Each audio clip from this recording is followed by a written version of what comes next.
Good evening, folks, and a hearty welcome to our drive-in theater. We have a wonderful evening's entertainment lined up for you, one that will provide several hours of pleasurable relaxation and diversion for you and your family. Did you fail to dress up for tonight's show? No tie, no shirt and slacks, a house dress? Well, don't give it a thought. We're glad you came as you are. We just want you to enjoy yourselves. Don't forget to visit our refreshment center during the intermission or any time. You love the tasty array of snacks we have to offer. So will the youngsters. Everything is quality and so good. We hope you'll make this a weekly visit. Bring the family. Bring your friends. There are always wonderful new pictures to see, delightful snacks to nibble. A gay, pleasant evening for all. Oh, a word of caution. Don't drive over 10 miles an hour in the theater area for your safety's sake. And Mom or Pop, go with the kids when they leave the car. We hope you have a wonderful time. Come back soon. It's refreshment time, and our refreshment stand is loaded with good things to eat. There's crispy, crunchy popcorn, and hot, delicious buttered popcorn. Lots of candy, and frosty, refreshing cold drinks. Why not treat yourself at the refreshment center now? It's intermission time, folks. That means it's time for a tasty snack. How about a stroll over to the refreshment counter for a delicious bite to eat? You don't have to worry about missing any part of the show because our announcer will let you know 3 minutes before the show starts again. See you over at the refreshment counter.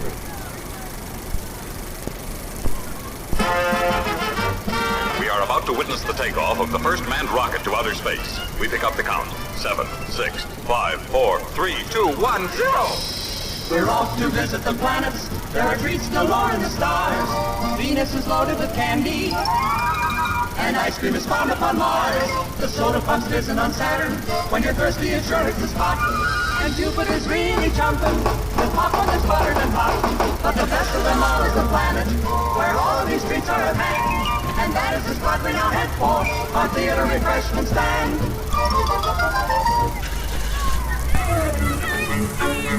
I am the captain of the good ship Pleasure. Come join the crew in search of a treasure. The treasure has been sighted from the old crow's nest. Be prepared to find what you like best. There's candy for you of quality fine. In fact, an assortment that is so divine. The soda bomb is cold, just name your brand. The ice cream is delicious in its right hand. If it's popcorn you want, well, take my cue. We have the very finest in the world for you. Just steer a course straight up the aisle. We'll have an intermission for a little while. Over there. Over where? Over there. Over here? No, over there. Over there. Warehouse is in danger. The goodies we must save. All I will do is report at once. The situation's grave. Go get him, boys. Hey, the culprits must be stopped. We'll make the scene with our siren till the soda pop is popped. Aha! The guilty ones are simply not performed our mission. But the climax isn't kept until we have an intermission. Precious, and the soda's delicious. Try some today. We are the intermission quartet. Some quartet. We sell refreshments at the Met. At the Met? So if you should want to get delicious ice cream, soft drink, popcorn, candy, I like candy. Tastes good candy. It comes in handy when I fight the pool. The popcorn's fluffy, so crisp and fluffy. We all eat popcorn until we're full. Oh, how I love the soft drinks here. They taste as good as their lager beer. And now our operetta ends. We'll have an intermission friend.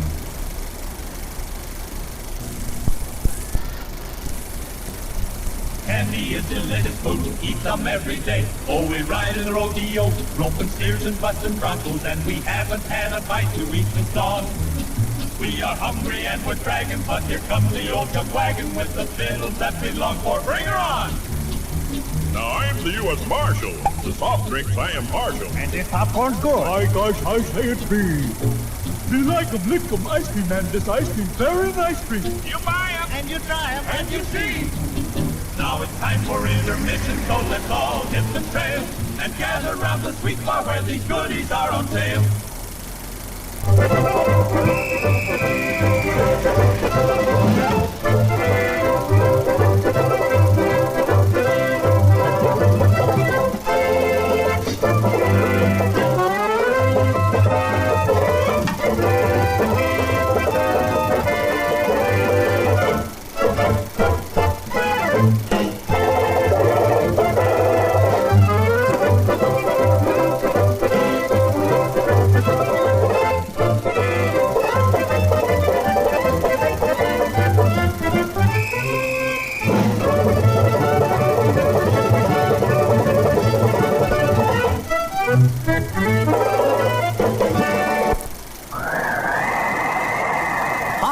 I'm Chili Dilly, the personality pickle.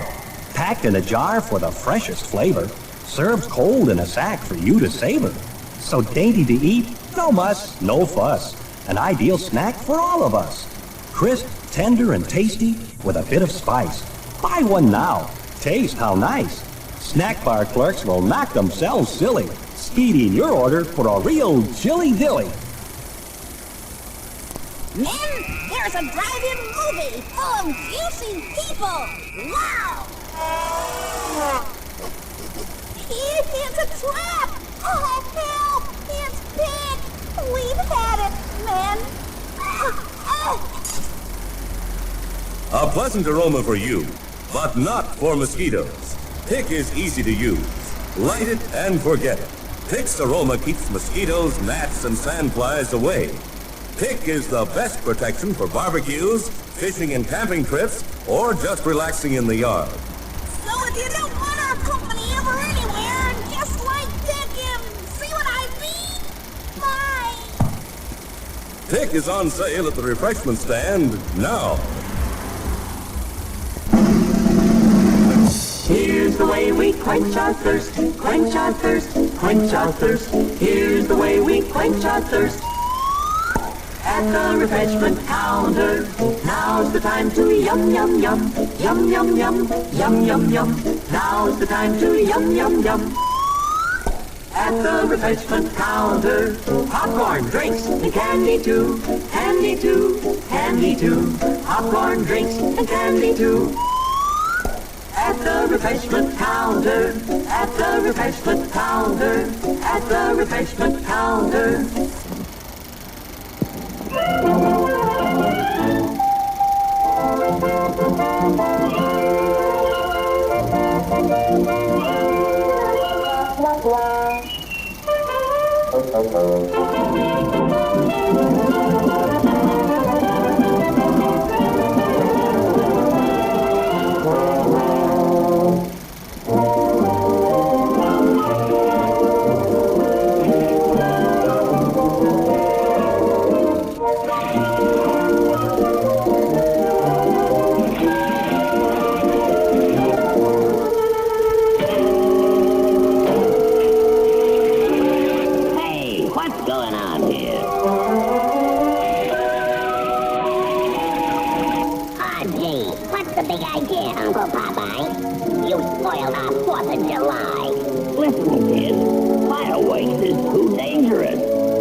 beautiful.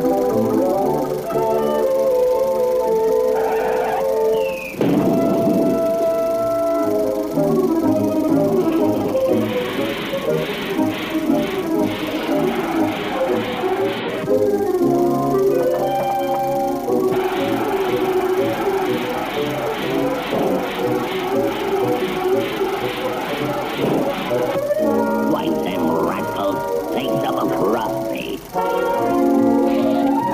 Look out!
Show starts in 7 minutes.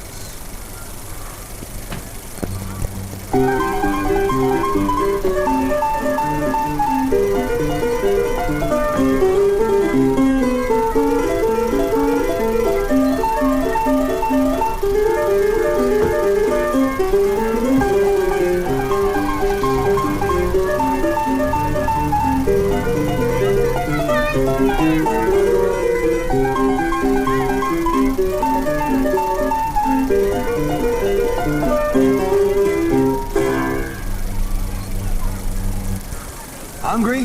There's plenty of time before the picture starts to visit our snack bar.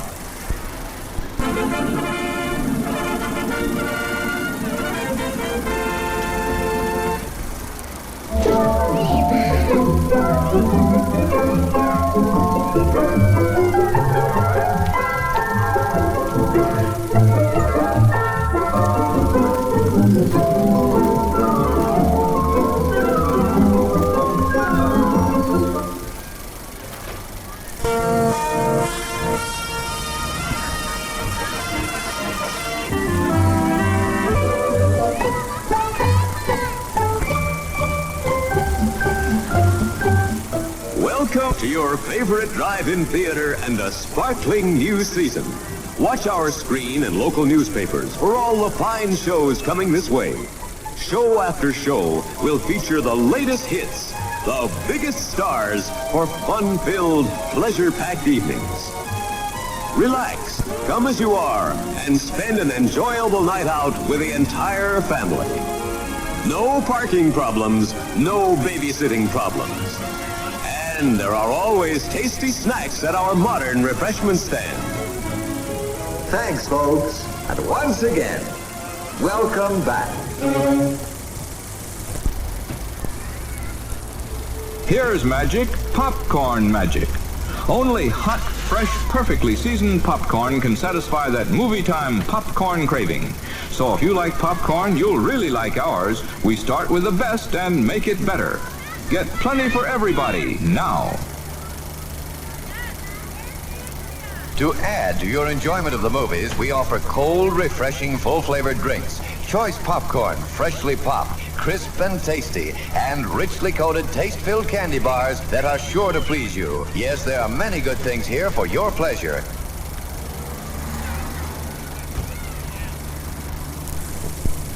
It's refreshment time, folks. Time out for a delicious snack in our sparkling refreshment building.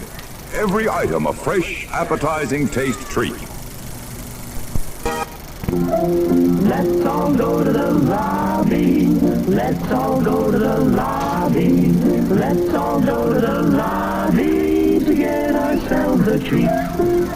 Delicious things to eat. The popcorn can't be beat. The sparkling drinks are just dandy. The chocolate bars and the candy. So let's all go to the lobby to get ourselves a treat.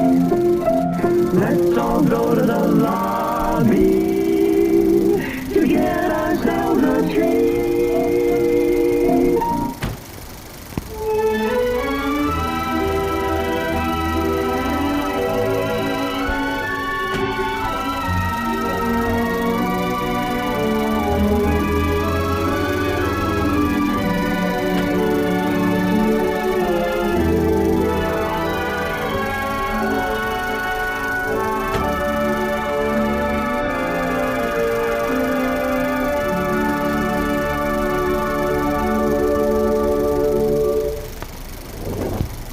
Candy is dandy at the drive-in theater. Smooth, rich chocolate, chewy caramels, or creamy nougats. Whatever your favorite is, you'll find it here at the Refreshment Center. Come on in and take your pick. Treat yourself to some delicious candy. Hey, Mom. Yes, you. Why fuss and fret about dinner? Why not have it right here? Yes, this drive-in offers everyone in the family a real picnic treat for dinner. We've got delicious sandwiches with all the trimmings and your other dinner favorites, plus whatever you want to drink, hot or cold. Come early before the show starts, or eat while you're being entertained, or at intermission time. So why fuss? Give your family a tasty dinner at this drive-in. Hi, you hungry? Looking for a tempting treat? Hold on till I absorb some heat. Some added tang might please you too. I'll slide into an oven-fresh bun, and I'm ready for your eating fun. Why don't you try a juicy good hot dog? Mmm, delicious. Good evening, ladies and gentlemen. The management of this drive-in theater is happy to announce you can enjoy your favorite form of movie entertainment regardless of rain. No longer will it be necessary to let rain spoil your fun. Now you can keep your windshield clear and dry with a drizzle guard. Simply attach it to your windshield, and in a jiffy you're enjoying the movie without constantly running your windshield wipers. A drizzle guard will save you gasoline and wear and tear on your battery. After the show is over, all you do is take off your drizzle guard, roll it up, and it's ready to be used again, just like an umbrella. So next time it rains, don't sizzle in a drizzle. Get yourself a drizzle guard and enjoy the show. Drizzle guards are on sale now at the concession center. As soon as we can, let's flick our dicks. That's all you ever want to do, but it's against the rules. And anyway, I'm hungry. Now that you mention it, something to munch on will go great with the flick. Just bring plenty of popcorn, soft drinks, and candy. Yum. Are you sure that'll last you through the entire flick? Maybe not. So order large size of everything and get doubles. Oh, gosh. It's okay. The intermission's coming up. You won't miss a thing.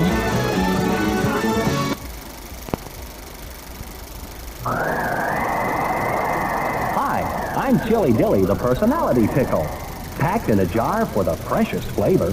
Served cold in a sack for you to savor. So dainty to eat, no muss, no fuss. An ideal snack for all of us. Crisp, tender, and tasty with a bit of spice. Buy one now. Taste how nice. Snack bar clerks will knock themselves silly. Speeding your order for a real Chili Dilly.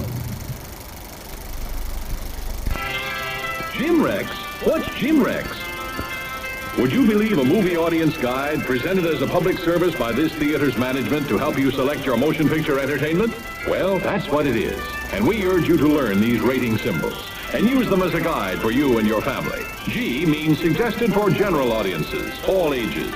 M, suggested for mature audiences, parental discretion advised. R, restricted, persons under 16 not admitted unless accompanied by parent or adult guardian. X, persons under 16 will not be admitted. This seal in advertising indicates that the film was approved under the Motion Picture Code of Self-Regulation.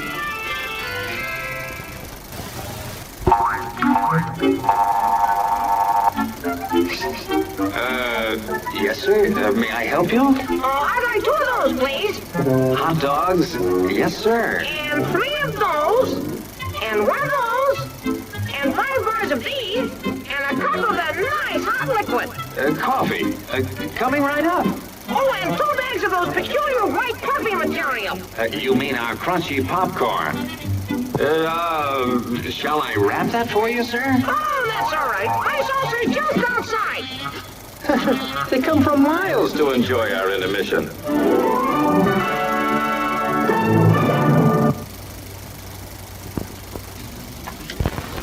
Just 5 minutes before showtime. Well, you see what I get from the refreshment counter. Oh, boy, popcorn and candy bars and ice cream and, oh, boy, sparkling ice-cold Coca-Cola. Oh, boy, that tastes good. Have you been to the refreshment counter? Remember, your favorite snack will taste especially good with world-famous ice-cold Coca-Cola.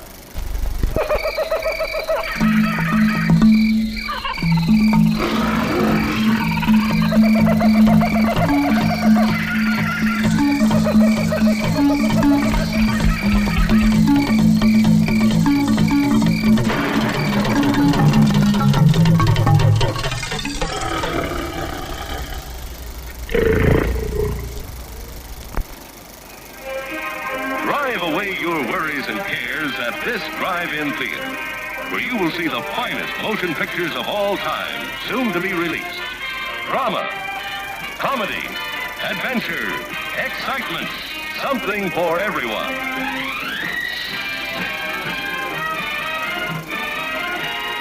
And now, on with the show.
Anybody has some mail down? Morning Post. Hey, Jane. Morning Post. Hello there. Calm down.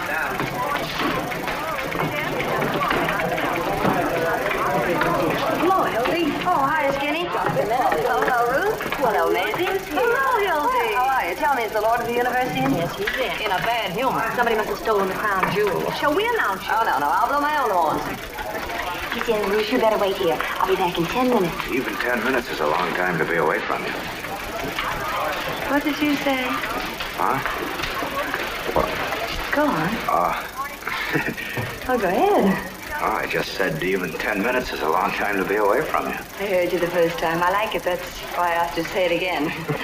I can stand being spoiled a little. The gentleman I'm going in to see did very little spoiling. I'd like to spoil him just once. Sure you don't want me to go in with you? Oh, no, I can handle it. Well, if things get rough, remember I'm here. I'll come running, partner. Well, hello, Jim. Well, hello, Hildy. How are you? Hi, Hildy. Welcome back. Hello, Hildy. How you been? Hi, Hildy. Oh, hello, Beatrice. How's advice for the love lawn? Fine, my cat just had kittens again. Your own fault. Hello, Hildy. Glad to see you back. Glad to see you. Hi, Jim. Silver, you still around? Oh, all right. A little more around the chin, boys. What do you want? Your ex-wife is here. Do you want to see her? Well, hello, Hildy. Hello, Walter. Hi, Hildy. Oh, hello, Louie. How's the big slot machine king? Oh, I ain't doing that no more. I'm retired. You know what I mean? Say, Walter. I'm busy, Duffy. Oh, hello, Hildy. Hello, Duffy. Listen, Walter. Get going, I'm busy. I thought you ought to know that the governor didn't sign that reprieve. What? And tomorrow morning, Earl Williams dies and makes a sucker out of us. Well, what do you got to do? Get the governor on the phone. I can't. Why not? Can't locate him. He's out fishing. How many places to fish are there? Well, at least two, the Atlantic and Pacific. All right, that simplifies it, doesn't it? Oh, Get him on the phone. And tell him what? Quiet, Duffy. He's thinking. Tell him if he'll reprieve Earl Williams, we'll support him for senator. What? Tell him the Morning Post will be behind him, hook, line, and sinker. But you can't do that. Why not? Because we've been a Democratic paper for over 20 years. All right, after we get the reprieve, we'll be Democratic again. Oh, Now, Walter. go on, Duffy, get going. Remember, the Morning Post expects every city editor to do his duty. You too, Louis, get out of here. Okay, boy.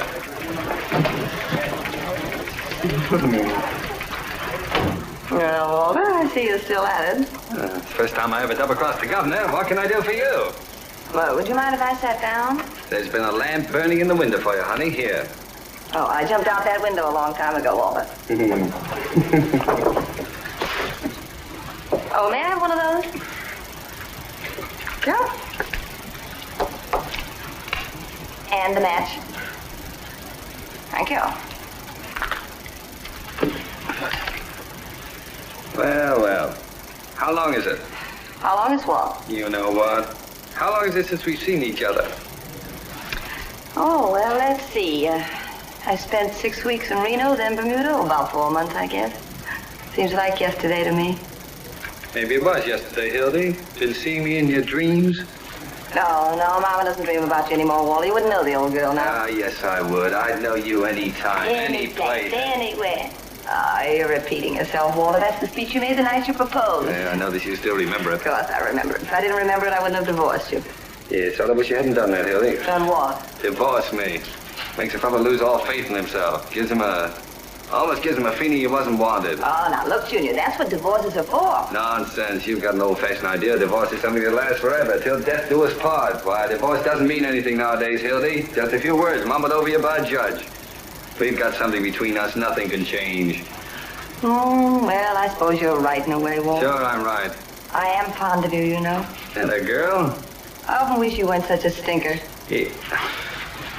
Latin, I suppose. You must come up and meet my mother. She'd like Then why that. on earth did you promise not to fight the divorce and do everything you possibly could to gum up the whole works? Well, I meant to let you go, Hildy, but you know how it is. You never miss the water till the well runs dry. Oh, a big fat lummox like you hiring an airplane to ride. Hildy, don't be hasty. Remember my dimple, Walter. Delayed our divorce 20 minutes while the judge went out to watch it. Well, I don't want to brag, but I've still got the dimple, and in the same place.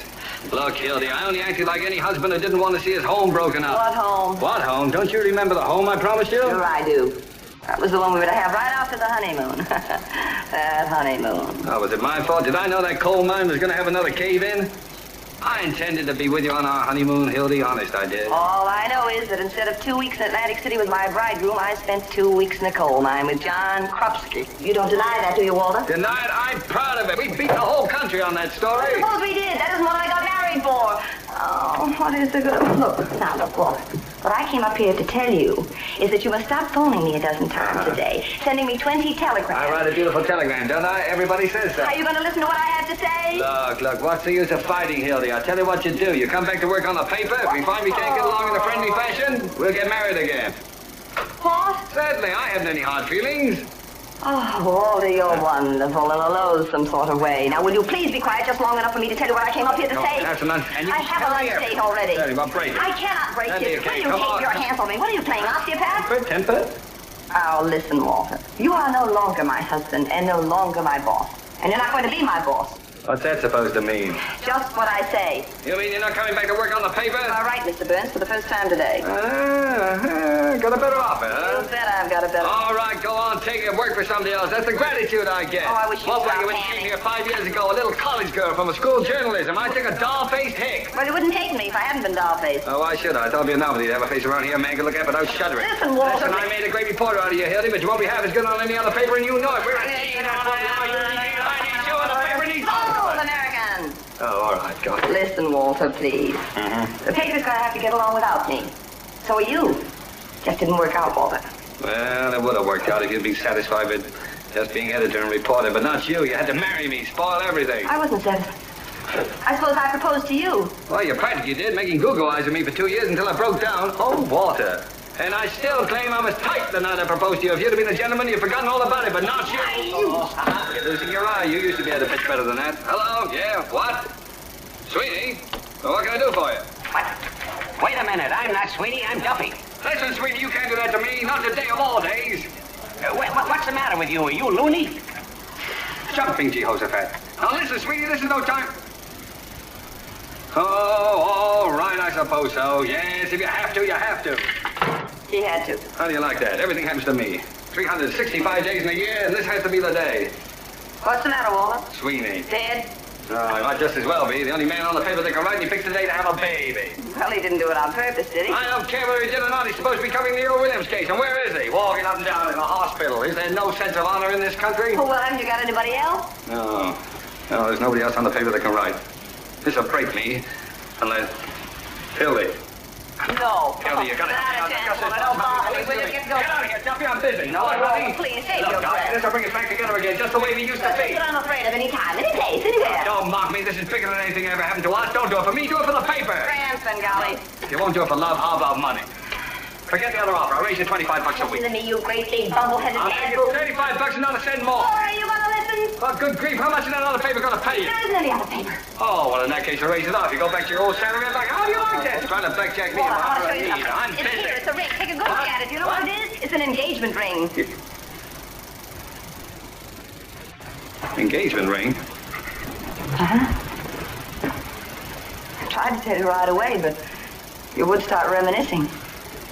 I'm getting married, Walter, and I'm also getting as far away from the newspaper business as I can get. What? I'm through.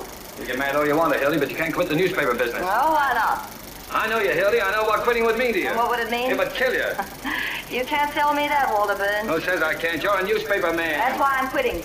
I want to go someplace where I can be a woman. You mean be a traitor? A traitor? A traitor to what? Traitor to journalism. You're a journalist, Hildy. A journalist? Now, what does that mean? Peeking through keyholes, chasing after fire engines, waking people up in the middle of the night to ask them if Hitler's going to start another war, stealing pictures off old ladies? I know all about reporters, Walter. A lot of dampy Budinsky's running around without a nickel in their pockets, and for what? So a minute hired girls, motormen's wives will know what's going on? Why, God, what's the use? Walter, you wouldn't know what it means to want to be respectable and live a halfway normal life. The point is, I'm through. Where'd you meet this man? Bermuda? Rich, huh? Well, he's not what you call rich. Makes about $5,000 a year. What's his line? He's in the insurance business. Insurance business? Well, that's a good, honest business, isn't it? Oh, certainly it's honest. It's also adventurous. It's romantic. Listen, Hildy, I can't picture you being surrounded by policies to the right of them. I can, and I like it, what's more. Besides, he forgets the office when he's with me. He doesn't treat me like an errand boy either, Walter. He treats me like a woman. It does it? Mm-hmm. How did I treat you? Like a water buffalo? I don't know from water buffaloes, but I do know about him. He's kind, and he's sweet, and he's considerate. He wants a home and children. Sounds more like a guy I ought to marry. What's his name? Baldwin, Bruce Baldwin. Baldwin. Oh, I knew a Baldwin once. A horse thief in Mississippi. Couldn't be the same fella. You're now talking about the man I'm marrying tomorrow. Tomorrow? As soon as that?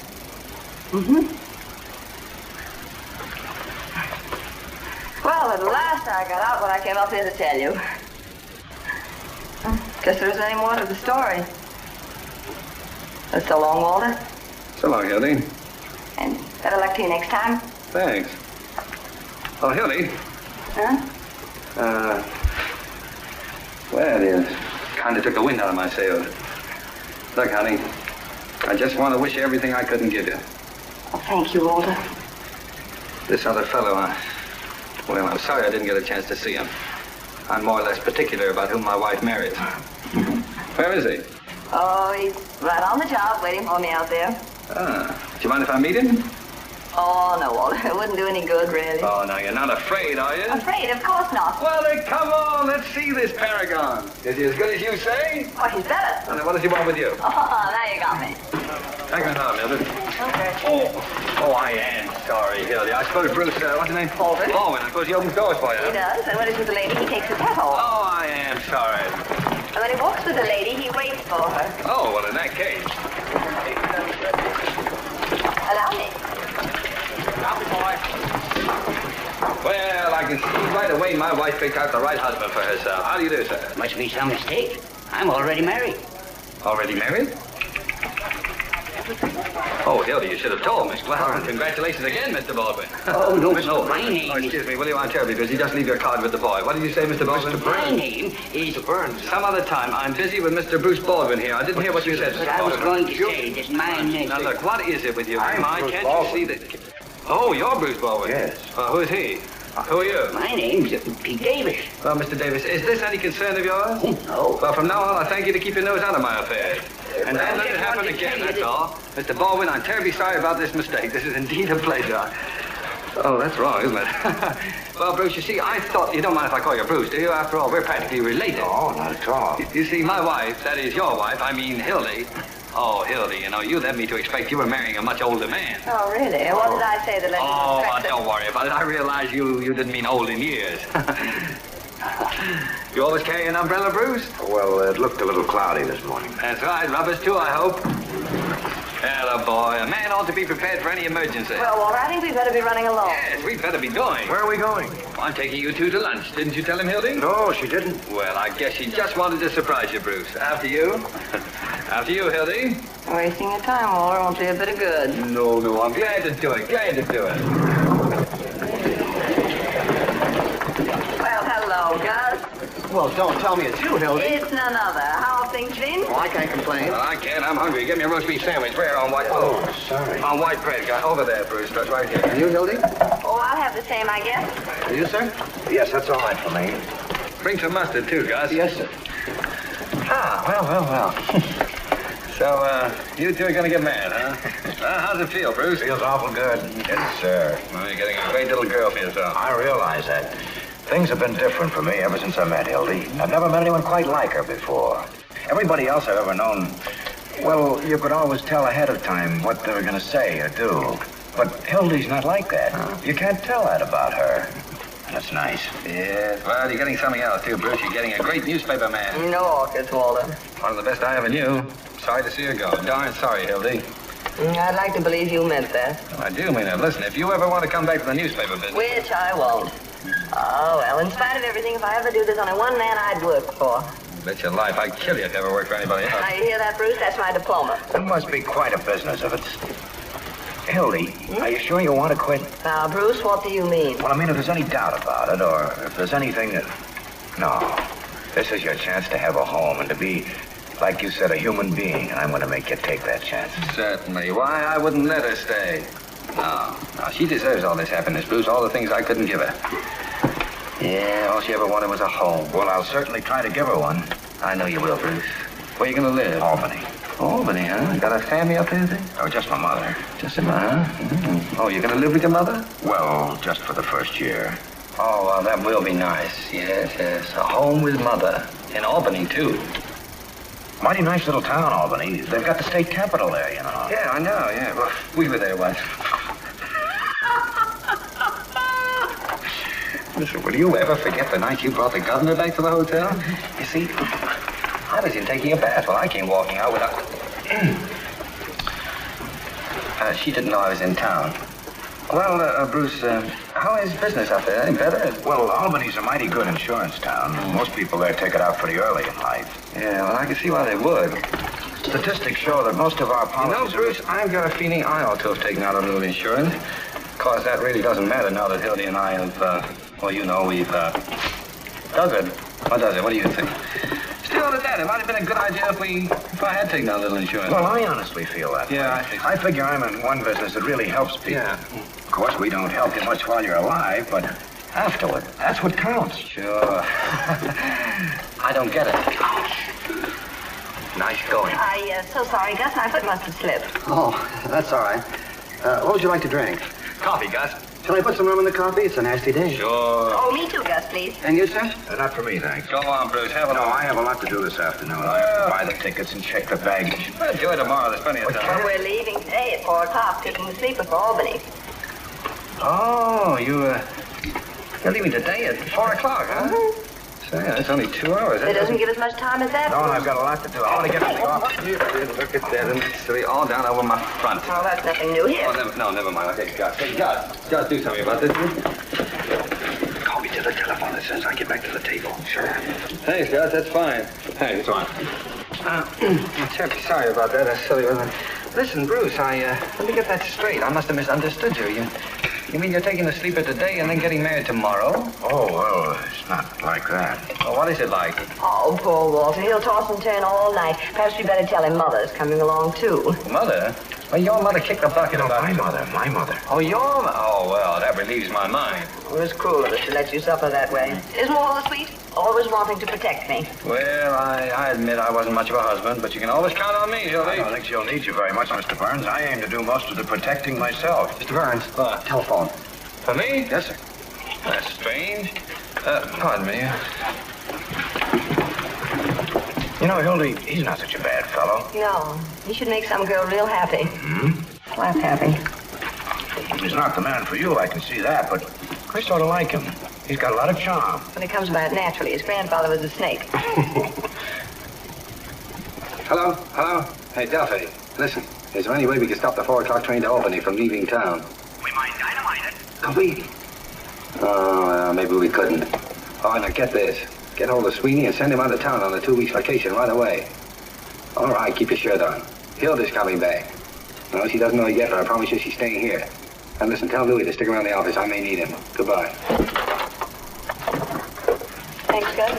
Oh, this is bad business. What's the matter, Walter? Oh, the Earl Williams case. Oh, yes, I've been reading about that. It's pretty bad. What is the lowdown on it? Oh, simple, honey. Poor little dope who lost his job and went berserk and shot a cop who was coming after him to quiet him down. Now they're going to hang him tomorrow. Oh, your paper, you've been taking his side, haven't you? Mm-hmm. Well, if he was out of his mind when he did it, why doesn't the state just put him away? Because it happened to be a colored policeman. You know what that means, Hildy. The colored vote's very important in this town. Especially with an election coming up 3 or 4 days. Mayor.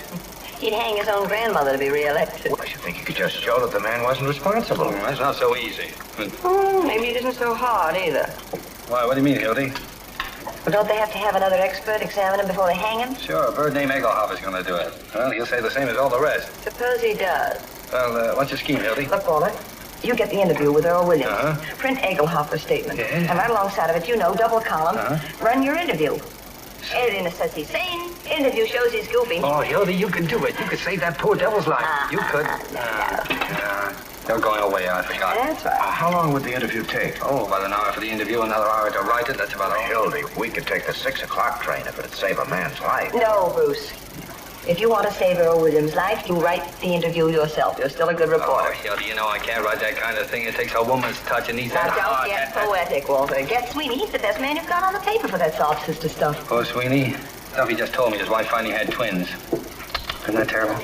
Well, Sweeney went out to celebrate, and now we can't find him anymore. So, Sweeney has twins, and Earl Williams gets hanged tomorrow. Now, Walter, look, it isn't... Well, you argue with her. You argue with her. Otherwise, you're going on a honeymoon with blood on your hands. How can you have any happiness after that? All through the years, you'll remember that a man went to the gallows because she was too selfish to wait 2 hours. I tell you, Bruce, Earl Williams' face will come between you on the train tonight and at the preachers tomorrow and all the rest of your lives. Stop. Walter, shh. Oh, please, don't hear you. What? What a knack. I just remembered Sweeney was only married 4 months ago. All right, Hildy, you wait on licked. Then Mrs. Sweeney didn't have twins. No, indeed. The twins were Walter's, all his. Oh, it was nothing. Well, come on, let's forget it. Here, we'll start all over again. Now, I'll offer you 2 a business proposition. We're not interested. Well, you'll be interested. Now, you're a smart Don't young man. listen to him, Bruce. I know him of old. From way back, and he never... I'm talking to him. Now, look, Bruce. You persuade Hildy to do the story, and you can write out a nice fat insurance policy for me. What do you say? Oh, no. Come on, Bruce. No, I wouldn't use my wife for business purposes. Wait a minute, Bruce. Walter, how big a policy? Oh, $25,000, $50,000. What's the commission on a $100,000 policy? Around $1,000, but Well, Hildy... what's wrong with $1,000? Well, I couldn't We commit- could use that money, Bruce. How long would it take to get him examined? Well, I could get a company doctor here in 20 minutes, Now, but you I don't don't like like... the idea. All right, Bruce. Suppose you have Mr. Burns examined over in his office and see what they'll allow on that old carcass of his. If his... Hey, I'm better than I ever was. How do you There's like never anything to brag about. Now, look, Bruce. I'll go back and change and dress, and after you get the check, you phone me. I'll be in the press room at the Criminal Courts building.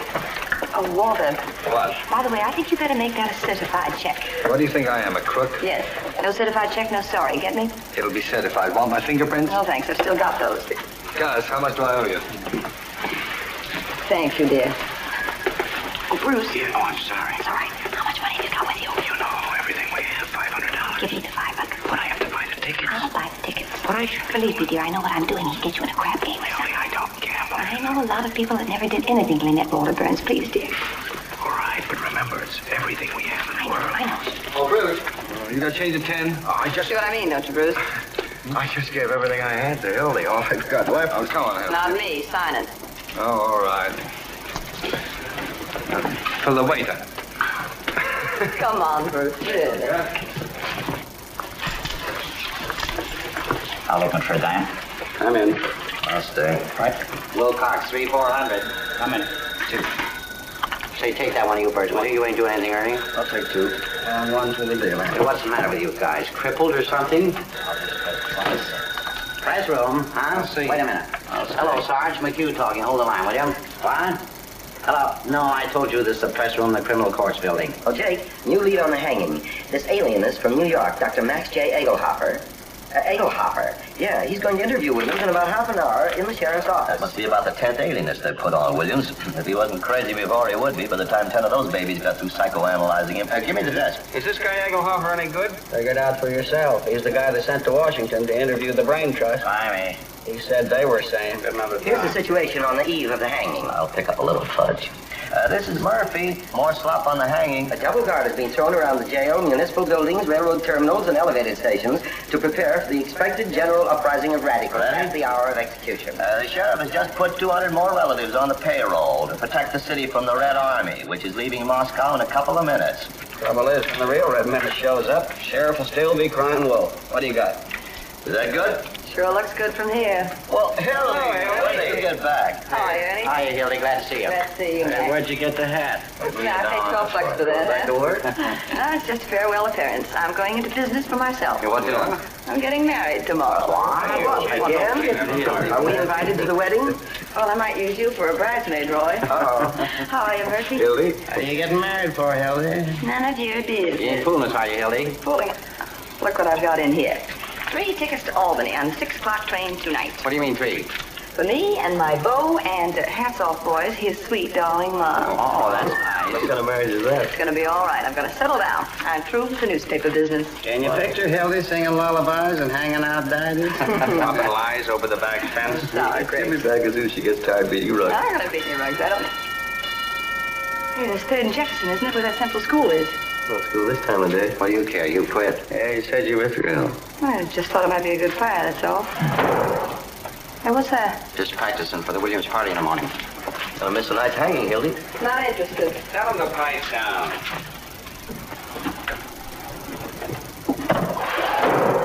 Hey, keep quiet down there. How do you expect us to get any work done? Oh, shut up! Very little respect for the press around here. Say, did anybody phone me? Nothing I know of. Say, Hildy, does Walter know you're getting married? Just had lunch with him. Does he know you're quitting? Yes, I told him. Any more questions? Thanks, Trevor. Shall I deal you in, Hildy? I haven't got time. I have to do a yarn on Williams. Did he know what he was doing when he fired that gun? Well, if you ask us, no. If you ask the state alienist, the answer is yes. Who is he? What's he do? He was a bookkeeper.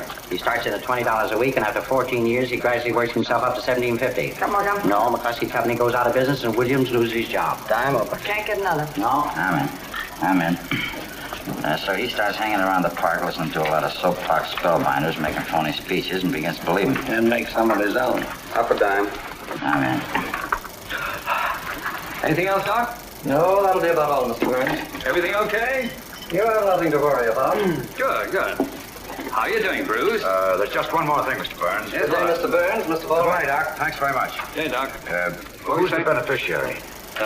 Excuse me. Well, that is, in case of your death, who do we pay the money to? Why, Hildy, of course. Oh, I don't know. That'd make me feel pretty funny. Oh, now, why shouldn't I make Hildy my, whatever it was, you know? I feel I should take care of her. But you will take care of her, Bruce. Say, if that doctor's right, I'm good for a long time yet. Look, Bruce, this is a debt of honor with me.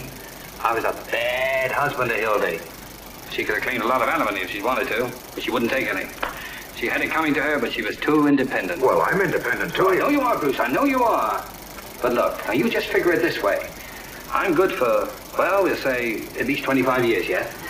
Well, by that time, you'll probably have made enough so the money won't mean anything to you. But suppose you haven't made good, Bruce. What about Hildy's old age? Think of Hildy. I can see her now. White-haired, lavender and old lace. Can't you see her, Bruce? Yes, I can. She's old, isn't she? Now, Bruce, don't you think that Hilda's entitled to spend her last remaining years without worries of money? Of course you do, Bruce. Well, of course, if you put it that way. And remember, I love her, too. Yes, I'm beginning to realize that. And the beauty of it is, she'll never have to know until I've passed on. Oh, well, maybe she'll think kindly of me after I'm gone.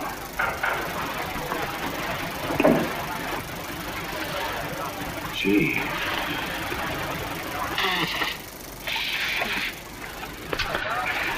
Make me feel like a heel coming between you.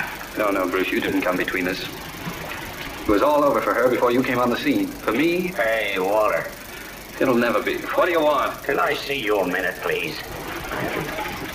Excuse me, Bruce. Get it?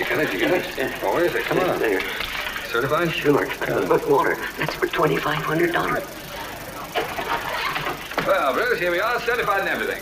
Certified. Gosh.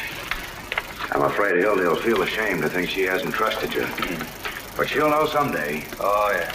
Oh, Bruce, you promised to phone her as soon as you got the check. Oh, yes, of course. Get me Hildy Johnson, press room, criminal courts building. Sit down, Bruce. The operator will get it for you. Thank you. Excuse me, will you? Yes. Hello? Yes, I'll wait, thank you. Guard holler. Hildegard. Thank you. Hildy Johnson speaking. All blue. Oh, hello, Bruce. I got a dime. Well, what about me? We've been playing for an hour here, and I haven't won. Hello, Bruce. Did you get the check? Is it certified? Certified and everything. I would write my pocket. Oh, in your pocket. That's fine. Wait a minute. Maybe it isn't so fine. Bruce, where are you? I'm in Mr. Burns' office. Is he there? Well, now, look, Bruce. I don't want you to carry that check around in your pocket. Well, because... Yes, I know all that, but, Bruce, there's an old newspaper superstition that the first big check you get, you put in the lining of your hat. In your hat. It brings good luck. I've been a reporter for 20 years. I never heard that before. Neither did I. I know it sounds silly, dear, but do it for me, please. For a dime? Yes, right now. All right, just a minute.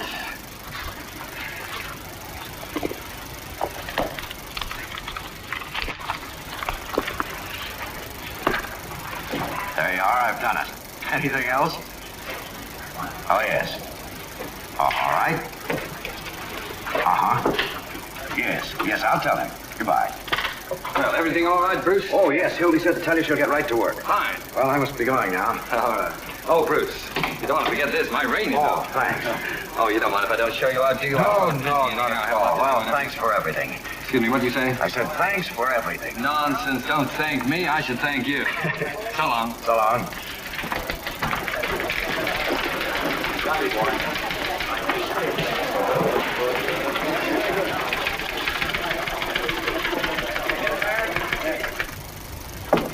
Hello, Corey? Hello, Hildy. What are you doing around here? I want to interview with Earl Williams. How about a little service? No more interviews. Why not? Sheriff's orders. Besides, the doctor's coming over. Can't do it. Oh. Say, is this your money? Why, don't think it is. $20. Yeah, I guess maybe. That's what I thought. Come on, I'm in a hurry. Hey, Joe, open up here. Now, Hildy, don't... I won't be long.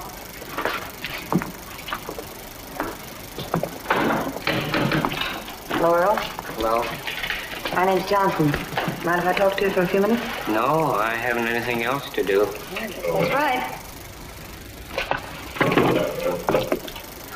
So you see, I couldn't plead insanity because I'm just as sane as anybody else. You didn't mean to kill that policeman, huh? Well, of course not. It's against everything I've ever stood for. They know it was an accident. I'm not guilty. It's just the world. I see what you mean. Sorry about the lipstick, Earl. Now, look, after you lost your job, what did you do? I tried to find another job. I mean, how did you spend your time? Oh, I used to sit around the park any place. Oh, I don't smoke. When you were in the park, did you hear any of those speeches? You mean those fellows that talk too much? Yeah. Well, I didn't pay any attention. You see, I was thinking... Did you hear anything they said? Yes. Well, is there anything you remember? Anything in particular? Well, there was one fella, What did he talk about? He talked about production for use. Production for use? Yes, he said everything should be made use of. Makes quite a bit of sense, doesn't it? Yes, I like him. He was a good speaker. When you found yourself with that gun in your hand and that policeman coming at you, what did you think about? I don't know exactly. You just thought of something? Well... Could it have been production for use? I don't know. What's a gun for, Earl? A gun? Why, to shoot, of course. Oh, and maybe that's why you used it. Maybe. Seems reasonable. Yes, it is. But you see, I've never had a gun in my hand before. And that's what a gun's for, isn't it? Maybe that's why. Sure it is. Yes, that's what I thought of. Production for use. Why, it's simple, isn't it? Very simple. There's nothing crazy about that, is there? No, nothing at all. You'll write about that in your paper, won't you? You bet I will. Who sent you the roses? It's Molly Molloy. She's a wonderful person. Picture? Yes. She's beautiful, isn't she? Time's up, Hildy. All right. Guess that's all. I like talking to you. Goodbye, Miss Johnson. Goodbye, Earl. Good luck. 3 landladies, boy. You did well, didn't you? Right up. I wonder what the post's going to do without Hildy. Yeah, do you suppose Walter Burns will ever let her go? No. Remember what he did to Bill Fenton when he wanted to go to Hollywood? Had him thrown in jail for arson. Forgery. Was that it? Yeah. Give me some change. Hey, Mac. Hey, Stairway Sam. Would you mind turning on some lights? Sure. It's the dark, you can't see anything in this place. Hey, who's this guy Hildy's going to marry? I don't know, Bruce something. I give the marriage 6 months. Why? Because she won't be able to stay away from the paper any longer than that. Did you see her when that bell went off? Not that. It must be pretty nice to be able to walk out of a place and quit. Not bad. Yeah, I had a publicity job offered to me last year. Should have taken it. That's what I'd like, a job on the side. Desk and a stenographer. I wouldn't mind a nice big blonde with big brown eyes. I'll bet you 10 to 1 I don't last 6 months. She's just like us. We wouldn't be sticking around waiting for that guy to... Well, Miss Molly Malloy. Well, hello, Molly. Molly, how's tricks? I've been looking for you, tramps. Come to pay a call on Williams? He's right across the courtyard. Better hurry up. Nice bunch of roses you sent to Earl. What do you want done with them tomorrow morning? A lot of wise guys, ain't you? You're breaking up the game, Molly. What do you want? I came to tell you what I think of you. All of you. Keep your shirt on.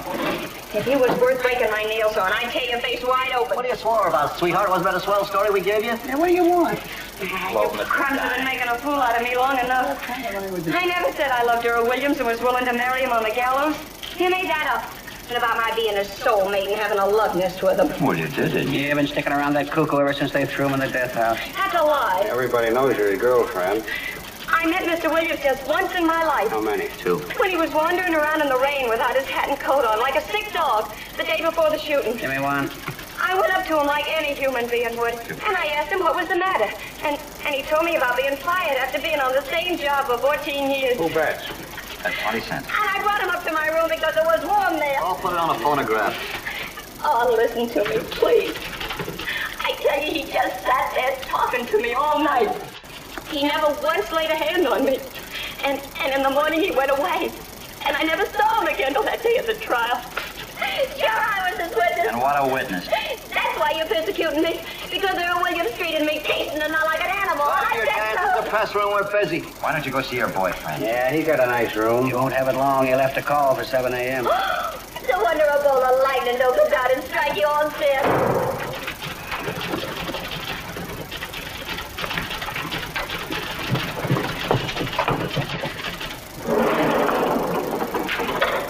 What's that? They're fixing up a pain in the neck for your boyfriend. Shame on you. Shame on you.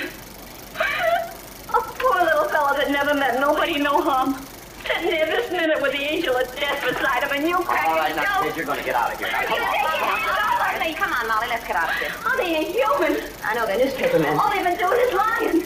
All they've been doing is lying. I know, Molly. Why won't they listen to me? Why won't they listen to me?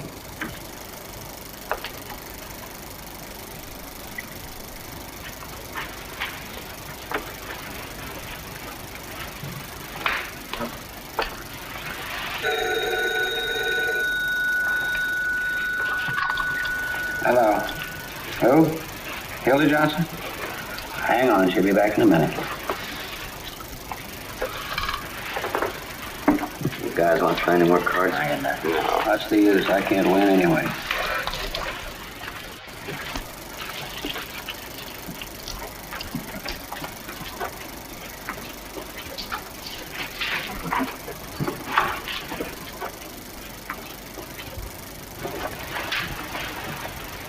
Gentlemen of the press. Hildy, phone for you. Hello. Oh, hello, Bruce. Paul? Where are you? You're where? Well, how did that happen? Never mind. I'll be right down. Oh, I'm sorry. Ooh! Hiya, Sheriff. Oh, my shin, my back. What's going on around here? Bruce was in trouble. Lion that rushes to defend Cub. Man forgets hanky, mama goes to wipe nose. I still give that marriage 6 months. Well, I don't know what you fellas are talking about. What do you want, Pete? Oh, I got the tickets for the hanging here, boys. Hey. Huh? What? Pete, why can't you hang this guy at 5 o'clock instead of 7? Sure, it won't hurt you, and we can make the city edition. Oh, well, now, that's kind of raw, Roy. After all, I can't hang a man in his sleep just to please the newspaper. No, but you can reprieve him twice so the hanging's 3 days before election, can't you? You can run on a law and order ticket. You can do that, all right. Honest, boys, I had absolutely nothing to do with those reprieves. Yeah, how do we know there won't be another reprieve tonight? What if this Eagle finds Williams insane? Well, he won't find him insane because he isn't. He's just as sane as I am. Oh, now, be serious, boys. After all, this is a hanging, and it's going to go according to schedule. 7 o'clock in the morning and not a minute earlier. After all, there's such a thing as being humane, you know. All right, Pinky, wait, you want a favor. And please don't call me Pinky. Oh, yeah? Because I got a name, see, and it's Peter B. Hartwell. What's the B for? Bull. But I'm innocent. I didn't do anything. I never stole a watch in my life. No, you didn't, Bruce. I know you didn't. All right, Mike, come on, let him out. I can't, Hildy. He's accused of stealing a watch, and they found the watch on him. Now, But I never please, stole. Bruce. And who accused him? Diamond Louis, the biggest crook in town. I know, it's all good, Hildy. Now, don't Hildy me. You're going to let him out, or aren't you? No. I never stole. Oh, Bruce, please. All right, you're not. Well, perhaps you better read the Post in the morning. I can't imagine who'd do a thing like that to me. I can't think of any enemies I have. I'm sure you haven't any... Have you got the check? Oh, yes, I have it right here. That's a funny superstition you newspaper people have. Yes, isn't it? About being arrested at first, I thought maybe Walter Burns might have something to do with it, but then, of course, I realized he couldn't have. Why? Well, he's a very nice fellow, Hildy. Oh, yes, I found that out. What's the matter? I've lost my wallet. Yes. Bruce, never mind. I have the money. You better give me the check, too. And that picture of us in Bermuda. Don't bother, Bruce. You'll find lots of things, mister. No, Bruce, dear, you wait here. I'm not taking any more chances. I'll be down in 3 minutes for taking the next train. And so, into this little tortured mind came the idea that that gun had been produced for use, and use it he did. But the state has a production for use plan, too. It has a gallows. And at 7 a.m., unless a miracle occurs, that gallows will be used to separate the soul of Earl Williams from his body. And out of Molly Malloy's life will go the one kindly soul she ever knew. That's as far as she got. But I ask you guys, can that girl write an interview? She'll doodle somebody else comes along. I don't think it's very ethical reading other people's stuff. Where do you get that ethics stuff? You're the only one who'll swipe any of it. Well, I still say that anybody that can write like that ain't going to give it up permanently to sew socks for a guy in the insurance business. Now I give that marriage 3 months, and I'm laying 3-1. Any takers? I'll take that bet. It's getting so a girl can't leave the room without being discussed by a bunch of old ladies. Hello, Post. Hey, get me Walter Burns, will you, please? Oh, don't get sore, Hildy. We were only saying a swell reporter like you wouldn't quit so easy. This is Hildy Johnson. Oh, I can quit all right without a single quiver. I'm going to live like a human being, not like you chumps. Is that you, Walter? Oh, I've got some news for you. Yes, I got the interview all right, but I've got some more important news. Yeah, perhaps you better get a pencil and take it down. All ready? Now get this, you double-crossing chimpanzee. There ain't going to be any interview and there ain't going to be any story. And that certified check of yours is leaving with me in 20 minutes. I wouldn't cover the burning of Rome for you if they were just lighting it up. If I ever lay my 2 eyes on you again, I'm going to walk right up to you and hammer on that monkey skull of yours till it rings like a Chinese gong. Oh, so you don't know why I'm angry with you? Well, perhaps you better get Louis to tell you the story of his watch. And there's just one other little thing I want you to listen to. You hear that? That's the story I just wrote. Yes, I know we had a bargain. I just said I'd write it. I didn't say I wouldn't tear it up. It's all in little pieces now, Walter, and I hope to do the same for you someday. And that, my friends, is my farewell to the newspaper game. I'm going to be a woman, not a news-getting machine. I'm going to have babies and take care of them and give them cod liver oil and watch their teeth grow. And oh, dear, if I ever see one of them look at a newspaper again, I'm going to brain them. There's my hat. Hello. Hello? Oh, Mr. Burns? Yes, she's still here. I don't know, honey, where is my... Oh, there it is. Hello, Doctor. Sorry to be late. Oh, that's quite all right. These boys from the newspapers, they take up so much of my time. You know, they wanted me to hang Williams at their convenience. Oh, hello, Al. These newspapers, what they did to me in Chicago. I quite believe it. Always after me for interviews. Yes, me too. Of course, I did rather promise to make them some sort of statement when I finished here. You don't mind, do you? Well, it's hardly ethical, Doctor. You see, all statements are supposed to come from me. I see. Well, what do you say to giving them some sort of joint interview? I can discuss some of the psychological aspects of the case, and you... You mean we'd have our pictures taken together? Yes, shaking hands. Splendid idea. Of course, I don't take a very good picture. Oh, that doesn't matter, Doctor. The publicity is the main thing. Doctor, I'm getting awful tired. Can't I go back to jail again? Oh, I'm awfully sorry. I forgot you were there. No, Mr. Williams, we have some further questions for you. Sheriff, do you mind extinguishing the lights, please? Of course, Doctor. It'll help us along what we have to do over here. Now, let me see. Mr. Williams, you know, of course, that you're going to be executed. Now, who do you feel is responsible for that? I'm innocent. It wasn't my fault. Well, Murph. Send us a postcard. That'll do. Goodbye, Hildy. So long, Johnson. When we see you again, Johnson. Next time you see me, I should be riding in a Rolls Royce giving interviews on success. Goodbye. So long, you wage slaves. Bye.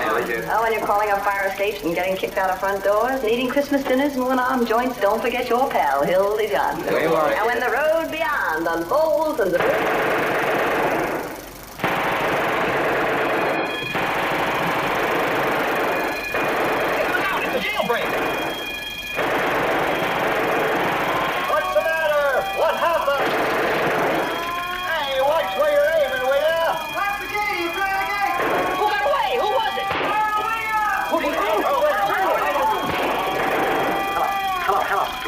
Hurry up, this is important. Give me the desk. Flash, Earl Williams just escaped. Yeah, right. Don't know yet. Hold your back. Williams took the powder. I know the wall. I don't know anything yet. Hold your back.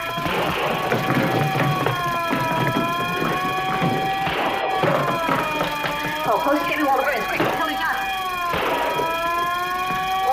Walter, Hildy. Earl Williams just escaped from the county jail. Yeah. Don't worry, I'm on the job.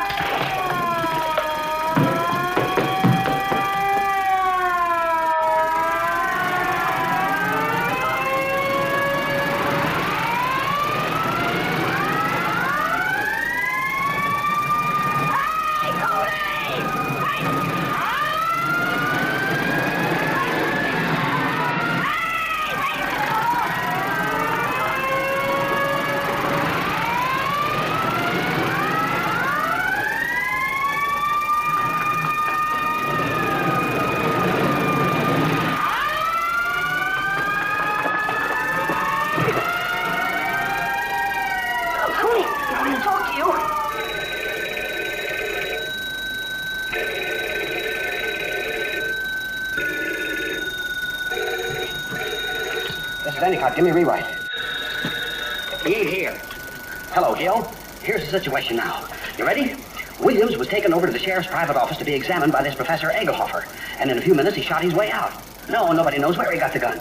He went upstairs to the infirmary and got out through the skylight. He must have slid down the rain pipe to the street. No, nobody knows where he got it. Or if they do, they won't talk. Hello, sweetheart, give me the desk. Crime Commission offers $10,000 reward for Williams' Murphy talking. Yeah. No clue yet as to Williams' whereabouts. Okay. No. Here's a little feature, though. There's been an accident about a tear bomb. Yeah, tear bomb. Criminals cry for it. I don't know. Look, this tear bomb went off unexpectedly in the hands of Sheriff Hartwell's bombing squad. What went off? The following deputies were rushed to the hospital. A fine framed you. Their names are Mervyn D. Wilkerson, the mayor's brother-in-law. After all I've done for you. Howard Schuster, the sheriff's uncle, on his mother's side. Hello, Jim.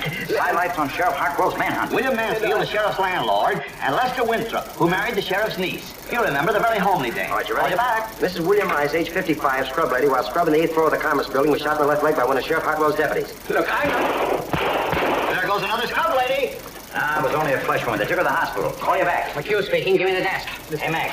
Any dope on how he escaped? Maybe the sheriff let him out so Williams could vote for him. No. A man answering the description of Earl Williams was seen boarding a southbound. Call you back. Oh, but you're gone. I thought so, too. Get me Walter Burns, quick. Walter, listen. I've got the whole story on how Williams got that gun and escaped, and I got it exclusive. Yeah, that's right, and it's a pip. It cost me $450 to tear it out of Cooley. Never mind that. What's the story? Well, just a minute and I'll give you the story, but I'm telling you first I had to give him all the money I had on me, and it wasn't exactly mine. Well, it's Bruce's money, and I want it back. Bruce's money? Sure. You'll get it. Now, what's the story? I'll send the money right down to you. I swear it on my mother's grave. All right, here's the... Wait a minute, your mother's alive. My grandmother's grave. Don't be technical, Hildy. What's the story? Well, you get that money down here. All right, here's your story.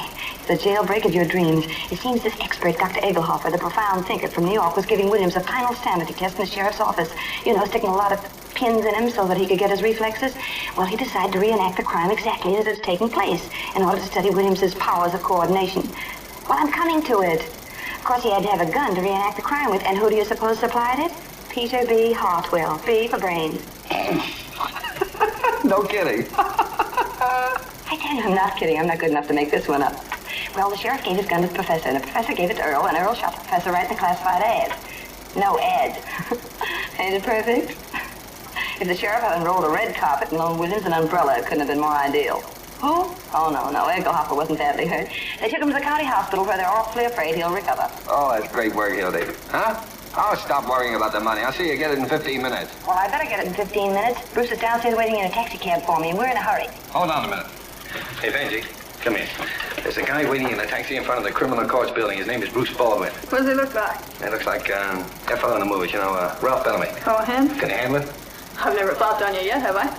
Well, come on, get going. You only got about 2 minutes. Hurry. Yes, dear, well, I'm sorry to keep you waiting. How much was it again? $450? Oh, just a second. Louis, I need $450 worth of counterfeit money. Can't carry that much, boss. No, just a $450 counterfeit. Where can I get it? Oh, I got that on me. Oh, quite a coincidence. Well, take it over to Hildy. Hello, it's coming right over. Yeah, I'm sending it over with Louis. Well, thanks for your story, dear, and good luck on your honeymoon. No, never mind the thanks. Just see that money gets here. Oh, Hildy, you still here? No, I'm in Niagara Falls. McHugh speaking. Emo, I got a good feature for you on the manhunt. Ready? Mrs. Phoebe DeWolf, 861.5 South State Street, Colored, gave birth to a picking Indian patrol wagon with Sheriff Hartwell's Special Rifle Squad acting as nurses. Phoebe was walking along the street when... That's right, yeah. So they coached her in the patrol wagon and started a race with the start. When the picking Indian was born, the rifle squad examined him carefully to see if it was Earl Williams. Well, they knew he's hiding somewhere. Yeah, here's the payoff. So they named the kid Peter Hartwell DeWolf after the sheriff. Yeah, they all chipped in. Bruce, I thought you were downstairs and... Kid ever born on a manhunt. What? Here's another feature. Arrested again? What for this time? Oh, well, they called it mashing. No, I didn't, Hildy. I was sitting right in the taxi where you left me, and the young lady seemed to have a dizzy spell, and I just... Huh? Well, she's kind of, Huh? Yes, she's a blonde. Yes, very blonde. Never mind, I know how it happened. Just a minute. Get me Walter Burns, Hildy Johnson. Julius? Bruce, where are you? 27th Precinct. Hold on a minute, will you? Yeah, I thought... Walter, you... Oh, so. Well, it was there a minute ago. But I would... And very clever Kate in the job. Oh, I'd have double-crossing. Hello. No, not you. Bruce, I can't get there right away. In about 20 minutes. Well, you see, I have to wait here for the... I'll tell you when I see you. Oh, if I ever get my two hands again on that Walter Burns... Hold on a minute, Nemo. Anything I can do to help, Hildy? How much money have you got on your money? Sorry, 64 cents. Welcome to it. Thanks. You better buy an annuity. What's that, Emo? No, I can't give you an official statement. No. Wait a minute. Here's the mayor. Maybe he'll give us one. How about a statement, Mayor? Don't pester me now, please. I've got a lot on my mind. His Honor won't say anything. Ever seen Sheriff Hartwell? It's hard to tell, Your Honor. You see, there's so many cockroaches around here. Whoa, wait a minute. How about a statement, Your Honor? Sure, we go to press in 20 minutes. I can't help that. I've nothing to say, not at this time. Just a moment, please. What do you know about the escape? How'd he get out? Where'd he get the gun? Wait a minute, boys. Not so fast. Well, give us a statement on the election, then. What effect will all this have on the voters? None whatsoever. How can an unavoidable misfortune like this have any influence on the upright citizens of our fair city. Mr. Mayor, please, is there a red menace or ain't there? How did Williams get out of that rubber jail of yours? I didn't understand the gas. We picked out somebody to be responsible. Is there any truth in the report that you're on Stalin's payroll? Yeah, the senator claims you sleep in red underwear. Never mind the joke. Don't forget I'm the mayor. Oh, wait a minute. Come here, Pat. Well, I want to see you. How'd he get away? Where'd he get the gun? Hi, Your Honor. Any statement on the Red Uprising tomorrow? What red uprising? There'll be no Red Uprising. The governor says the situation calls for the militia. Give me rewrite. You can quote me as saying anything the governor says, the tissue of lies. Yes. Well, Jake, here's a red-hot statement from the governor. He claims the mayor and the sheriff have shown themselves to be a couple of 8-year-olds playing with fire. Yeah. You can quote him as follows.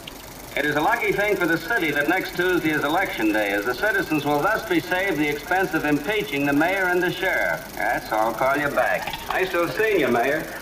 Excuse me, boys, I've got so much... Wait, quit stalling, Piggy. Who engineered this? Was it the getaway? Reds? No. Who was it, you? Me? No. Just a minute and I'll tell you. I've got him located. Who, Williams? Where? Where is he? Out on Center Street where he used to live. I just got a tip. Well, why didn't you say so? The rifle squad's just going out. Oh, Come on. hurry up. If you hurry. Look, please. Pete, I want to Please, talk Fred, to you. look, I've got so much to do. Now, see here, Fred. Pete, you're through. Through? You mean I'm through? I mean, I'm scratching your name off of the ticket next Tuesday, and I'm running Sherman in your place. Reform the red. Yeah, but Fred, Williams isn't a red, and you know it. But there are a lot of communistic sympathizers around, and I thought that if I got a slogan like that, I could... I know it, but that's got nothing to do with this case. Do you realize there are 200,000 votes at stake, and if Earl Williams don't hang, we're going to lose him? We're going to hang him. Hang him. He can't get away. What do you mean he can't get away? He did get away, didn't he? What do you want? What do you want? Are you Sheriff Hartwell? I'm here. What is it? You're a hard man to find, Sheriff. I have a message here from the governor. It was a reprieve for Earl Williams. For who? Earl Williams reprieve. You said there wasn't going to be a reprieve. It frightens me to think of what I'd like to do to you. Who else was there when he gave you this? Nobody. He was out fishing. Get the governor on the phone. No, he's not there. He's out duck shooting. What a red hat. Fishing, duck shooting. A guy who's done nothing for the last 40 years but play pinochle gets elected governor, and right away he thinks he's a Tarzan. Read that. Insane, he says. Why, he knows very well Williams isn't insane. Well, I never met the man. Pure politics. It's an attempt to ruin us. Dementia prig. Fred, we've got to think fast. What are we going to tell the reporters? The party's through in this state on account of you. Oh, Fred. And as an afterthought, tell him I want your resignation now. Hello? Yes, this is Hartwell. What? Where? Holy motor! Hold the wire! They've got him. They've got Williams. They've got him surrounded. The rifle squad have it at his house. Hold the phone. Hold the wire. Cover up that transfer. Cover up the... No. Now listen. You never arrived with this. Yes, I did. Don't you remember? Wait a minute. I came through that door and he was Sheriff Hartwell. I mean, you... Huh? What's your salary? $40. No, don't cut me off. I'd like to make $350 a month. That's almost $100 a week. No, I couldn't afford that. Who, me? Well, who do you think? Now, they need a fella like you in the city sealer's office. In the what? City sealers. You mean I should work in the No, wait a minute. I'm in conference. No, my wife wouldn't want me to do that. Why not? Well, you see, my wife lives in the country with my family. That's all right. You can bring her in here. We'll pay all the expenses. No, I don't think For so. heaven's sakes, why not? Well, I got 2 kids going to school, and if they change towns, they lose a grade. They're not... No, they won't. They'll skip a grade. And I'll guarantee you that they'll graduate with highest... Hold your horses. Also, hurry up, Fred. Now, what do you say? No, it puts me in a kind of peculiar hole. No, it doesn't. Now, remember, you never delivered this. Yes, I did. No, you didn't. You got caught in the traffic or something. No, I came around... Well, pretend you did. Now, get out of here and don't let anybody see you. Yes, but how do I know that... Come in and see me in my office tomorrow. What's your name? Pettibone, what's yours? Pettibone? Not really. No. All you've got to do is to lay low and keep your mouth shut. Well, I'm tired anyhow. Here, go to this address. Nice, homey place. They'll take good care of you. Just tell them Fred sent you. Here's $50 on a copy. Will you wait, Olson? I'll tell you in 1 minute. Oh, you forgot to tell me what a city... I'll explain it all tomorrow. Is it hard? No, easy, very easy. Well, that's good, because my health isn't what my wife... Well, we'll fix that, too. My wife? Yeah, fix anything. Go ahead. Fred, they're still on the phone. All right? Tell them to shoot to kill. What? You heard what I said. But the reprieve, Fred, if they... Go ahead, do as I tell you. All right, hello, Olson. Shoot to kill. That's the orders. Pass the word along. $500 reward. $500 to the man who does it. All right, I'll be right over. Hi, Hildy. You double-crossing hyena. I'd like to What's the matter, Hildy? Don't give me that innocent stuff. What did you pull on Mr. Bowling this time? Who, me? Yes, you and that albino of yours. You talking about Evangeline? None other. She ain't no albino. She'll do the one comes She was along. born right here in this country. If she tries anything else, she'll have to stay right here. I don't And you too, and it won't be on a phony charge either. Did you bring that money? Oh, yeah. $400. 450. All right. You can't blame a guy for trying. Here, you better give me a receipt. I'll give you a scar. I got plenty of them. Oh, and I'll take Mr. Baldwin's wallet, too. Mr. Baldwin's what? His purse. Come on, Louis. All right, Hildy. I'll do it for you, because I like you. But you better tell that financier to be more careful in these hard times, you know what I mean? Sure. Want to load him a pair of your brass knuckles, too? Now, don't talk that way, Hildy. Here, I'll take that. I'll take it to the station. Wait a minute. You'll take it over to the station, all right. You'll take it to the 27th precinct and tell the cops how this all happened. Do that, Hildy? Going to have me an Alcatraz? No. That's not a bad idea. Louis.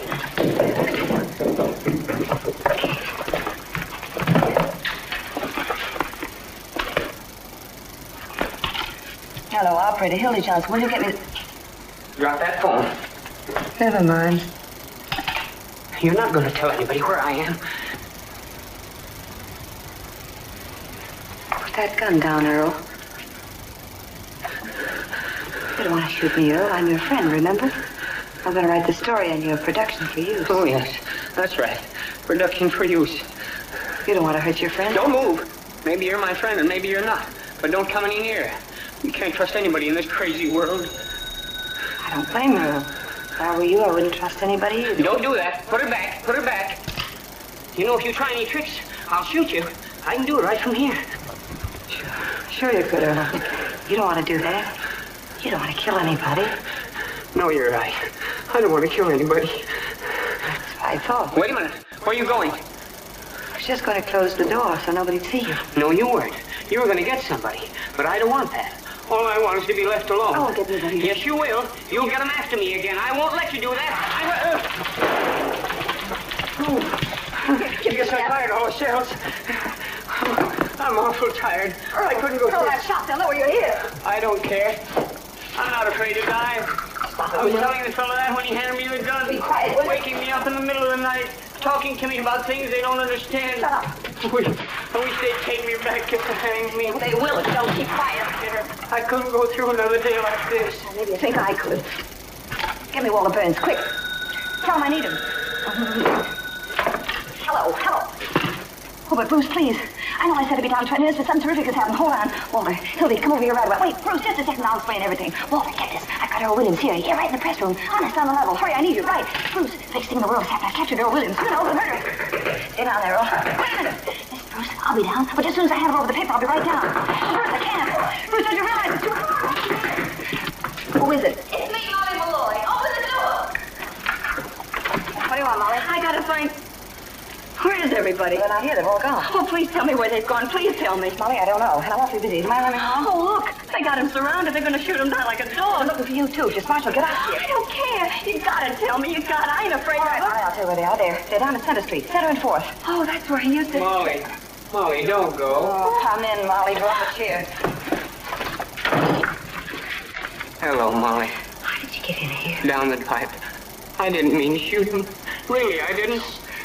Be quiet. You believe me, don't you, Molly? Sure, I believe you. Thanks for the roses. They were beautiful. That's all right, Mr. President. I'm going to murder him. Don't worry. I want to get him out of here. Crazy. You wouldn't get halfway down that hole without being seen. I know it. I'm trying to think before those reporters come in. Let him take me. What difference does it make? I'll never let him. Hey, who locked the door? Too late. No, it isn't. Girl, get in this desk. Oh, what? Come on, get in.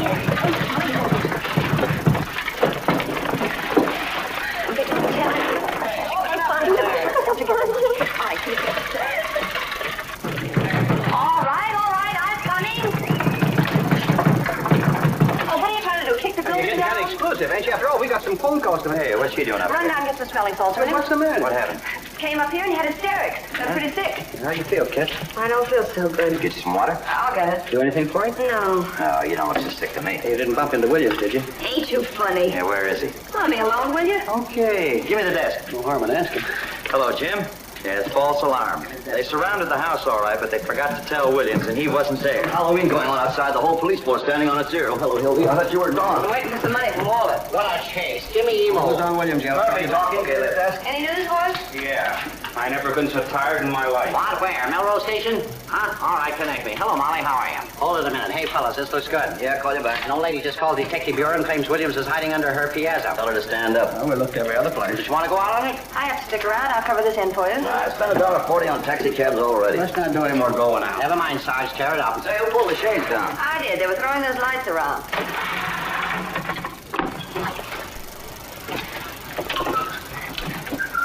You know, I got a hunch Williams ain't anywhere they've been looking for him. He might be right here in this building somewhere. Sure. Hanging around like a duck in a shooting gallery. There's that skylight he got out of, but how did he reach the ground? I'm pretending there ain't any Earl. Come over to this roof. It's only about 4 feet. Yeah, once he got to the roof, he could slide down a drain pipe. And come in any one of these windows on this side. Of course, if the story's gonna walk right in the window. The mastermind's at work. Why don't you boys go home? Maybe Williams will come and call on you. Wouldn't it be funny if he's in this building somewhere? Well, why not search the building? Everybody take a floor. I'm not going to wander all over this place. A great bunch of reporters you are. The biggest story in 2 years, and you're all too lazy to go out. Say, Hildy, if I know you, you seem pretty anxious to get rid of us. You trying to scoop us or something? Yeah, what are you crazy on my own time? I've been giving her the story on how Williams got the gun. Yeah, did you smuggle that gun into Williams, Molly? Oh, no, I didn't do nothing. I'm clean, Molly. Let the girl alone. She said, Will? Mrs. Baldwin. Mother. Don't you mother me. Playing cat and mouse with my poor boy, keeping him locked up. Making him miss 2 trains, and you supposed to be married tomorrow. I'll be with you in 5 minutes. You don't have to go with me at all. Just give me Bruce's money, you can stay here forever as far as I'm concerned. Poor You're mother, that please. murderer you caught. What's that? Which one of these men is it? They all look like murderers to me. Wait a minute, Hildy. What murder did you I commit? was talking about. I never said any such thing. I'm quoting my son, and he has never lied to me. That's ridiculous. In the first place, I never said anything like that. Yes, you did. No, I didn't. I said I was trying to find the Come on, murderer. Hildy, quit Got it all balled up. Can't you see that? Who you holding out? Get in the Nobody. I'm clean. How did he go? I don't know where he is. Stop it! What are you asking her for? She don't know where he is. I'm the only one that knows. Where is Williams? Try and find out. Come on, Molly, talk. Talk? Now you want me to talk? Sure. Oh, ain't that funny? You wouldn't listen to me before, not even for a minute. And now you want me to talk. Don't tell me anything, Molly. Leave me alone. I know what I'm doing. Get out of this, Hildy. Why didn't you listen to me? Why? Come on, cut that out. You keep your hands off. Where is he? What do you want to know for? So you can write some more lies, so you can sell some more papers. Never mind, Dad. All right. I'll tell you what I'll do. I'll give you a story. I'll give you a wonderful story. Only this time it'll be true. You'll never find him out. Get the ambulance, somebody. Get an ambulance, somebody. She's dead. Oh, she isn't killed. She's moving.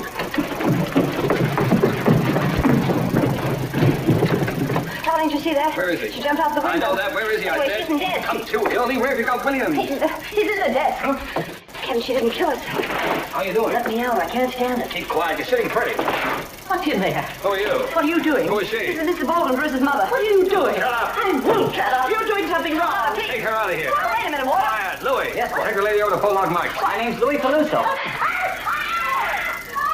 Lock her up. See if she doesn't talk to Hey, you can't do this. What did I tell him? Tell him it's a case of DT. Don't worry, Mother. This is only temporary. Walter, let go of me. Where do you think you're going? I'm going after Mother, and I'm going to get Bruce out of jail. Walter, why did you have to do this to me? Get Bruce out of jail? How can you worry about a man who's resting in a nice, quiet police station while this is going on? Hildy, this is war. You can't desert me now. Oh, we'll get off that crap. You got your story right over there on the desk. Go on, smear it all over the front page. Earl Williams captured by the Morning Post. I covered your story for you, and I got in a fine mess doing it. Now I'm getting out. You drooling idiot. What do you mean? I just what I said. There are 365 days in a year one can get mad. How many times you got a murderer locked up in a desk? Once in a lifetime. Hildy, you got the whole city by the seat of the pants. Sure, I know. You know. You got the brain of a pancake. This isn't just a story you're covering. It's a revolution. This is the greatest yarn in journalism since Livingston discovered Stanley. The other way around. Oh, well, don't get technical at a time like this. You realize what you've done, honey. You've taken a city that's been graft-ridden for 40 years under the same old gang. And with this yarn, you're kicking him out. You're giving us a chance to have the same kind of government New York's having under the Guardia. Listen, honey. If I didn't have your best interest at heart, you think I'd waste my time arguing with you? You've done something big, Hildy. You stepped up into a new class. Huh? We'll make such monkeys out of those ward healers next Tuesday. Nobody will vote for them, not even their wives. Suppose it may. Certainly, we'll crucify that mob. We'll keep Williams undercover until morning so the Post can break the story exclusive. Then we'll let the governor in on the capture. Share the glory with him. I get it. You kicked over the whole city hall like an abacus. You got the man Hartwell backed up against the wall. You put one administration out and another one in. This isn't just a newspaper story, Hildy. It's a career.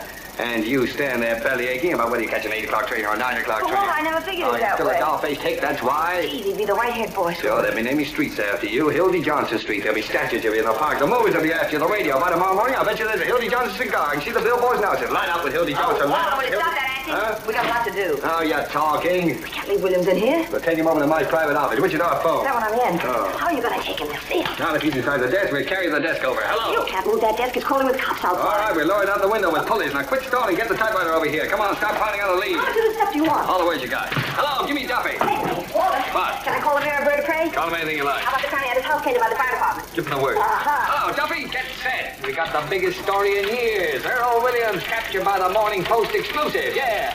And I want you to tear out the whole front page. That's what I said, the whole front page out. Oh, never mind the European War. We got something a whole lot bigger than that. Hildy Johnson's right in the lead. I'll give it to you as soon as she's finished. And listen, Duffy, get hold of Butch O'Connor. Tell him to come up here right away with half a dozen of his wrestlers. Yeah, Butch O'Connor. What? Well, I got a disc I want to move. Never mind what. Hildy. What the deuce do you want? Hello, Bruce. Hildy. No, never mind the Chinese earthquake, for heaven's sake. Hildy, I just want to ask you one question. Bruce, how did you get out of jail? Well, not through any help No, of yours. listen, buddy, you can't come in here. We're busy. I had to wire Albany for $100 so I could get out on bail. Look, I don't care if there's a million there. I don't know what they're going to think up there in Albany. They had to send the money to the police station. Oh, for Pete's sake, Hildy, come on. We're waiting for that story. We'll explain everything to them, Bruce. Well, where's Mother? She said she was coming up here. She left. No, I can't hear you, Duffy. Where'd she go? Out someplace. No, junk the Polish corridor. Hildy, tell me where my mother was going. She couldn't say. Oh, never mind that. This is more Did important. you get the money from you? No, she left in a hurry. I'll take that money, Hildy. All right, Bruce, right there in my I purse. decided I can handle things around here, and I'll take that certified check, too. I'll give it to you, Bruce. Here's the tickets, and you'll find your money in the wallet. My wallet? This is my wallet. Say, there's something funny going on. Here, what are you doing? Just wanted to look at it. Hildy, I'm taking... What'd you say? Hildy, I'm taking the 9 o'clock train. Sure. Did you hear what I said? I said I'm taking the 9 o'clock train. Oh, Bruce, I put it in here. Let her alone, will you, buddy? Will you do me a favor, Bruce, Hildy, I just want you to answer me one question. You don't want to come with me. I need that. Come on. Hildy, you don't, do you? No. Take all those Miss America pictures off, Faith. Hildy, please tell me the truth. Oh, well. You ever loved me, Hildy? Now, look here, my good man. You shut up, Burns. Well, how can I do anything? You're doing all this to her, I know that. She wanted to get away from you and everything you stand for, but you were too smart. You caught her and changed her mind. Take Hitler and stick him on the funny page. Now, let me ask you, Hildy, Mr. Whatever your name is. for a man like him? No, I am not. But Bruce, can't you see that something's happened? Wait, I'll tell you everything. Tell him nothing. He's a spy, you fool. I'm not a spy. Come on, Hildy, you're coming with me right now. Give me just a second. Can't you do this? This is the biggest thing in my life. I see. I'll keep. I'm like something in the icebox, aren't I? Yeah. You just don't love Oh, me. now that isn't true. Just because you won't listen, you say I don't love you. Now you know that isn't the point at all. What else? The point is that you never intended to be decent and live like a human being. All right. You want to be Sebastian jumping. I'm trying to concentrate. You're just like him and all the rest. Sure, that's what I am. What? No, leave the rooster story alone. That's human interest. Did you get hold of Butch O'Connor? That is simply your understanding. Get hold of I understand, all right. Wait, just a minute. There's only one question I want to know. What? Walter. What? The mayor's first wife. What was her name? You mean the one with the wart on her? Fanny. What do you say, Duffy? Hildy, I don't think you ever loved me at all. Oh, never mind that. You're not bringing for the advertising If you department. change your mind, I'm leaving on the 9 o'clock train. Hold on, Duffy. Hold on. I am, instead of trying to change me into something else. I'm no suburban bridge player. I'm a newspaper man. That's the stuff, Hildy. Keep it coming as fast as you can. Get back in there, you mock turtle. Hello, Duffy. Did you tell Butch and his gang to take a taxi as a matter of life and death? Good. Stay on this wire. Butch is on his way over. All we gotta do is hold out for 15 minutes. The boys will be back. They're coming in here to phone. I'll handle him. Now the moon's out.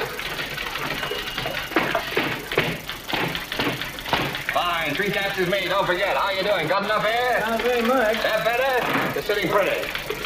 How's it coming, honey? Oh, all right, I guess.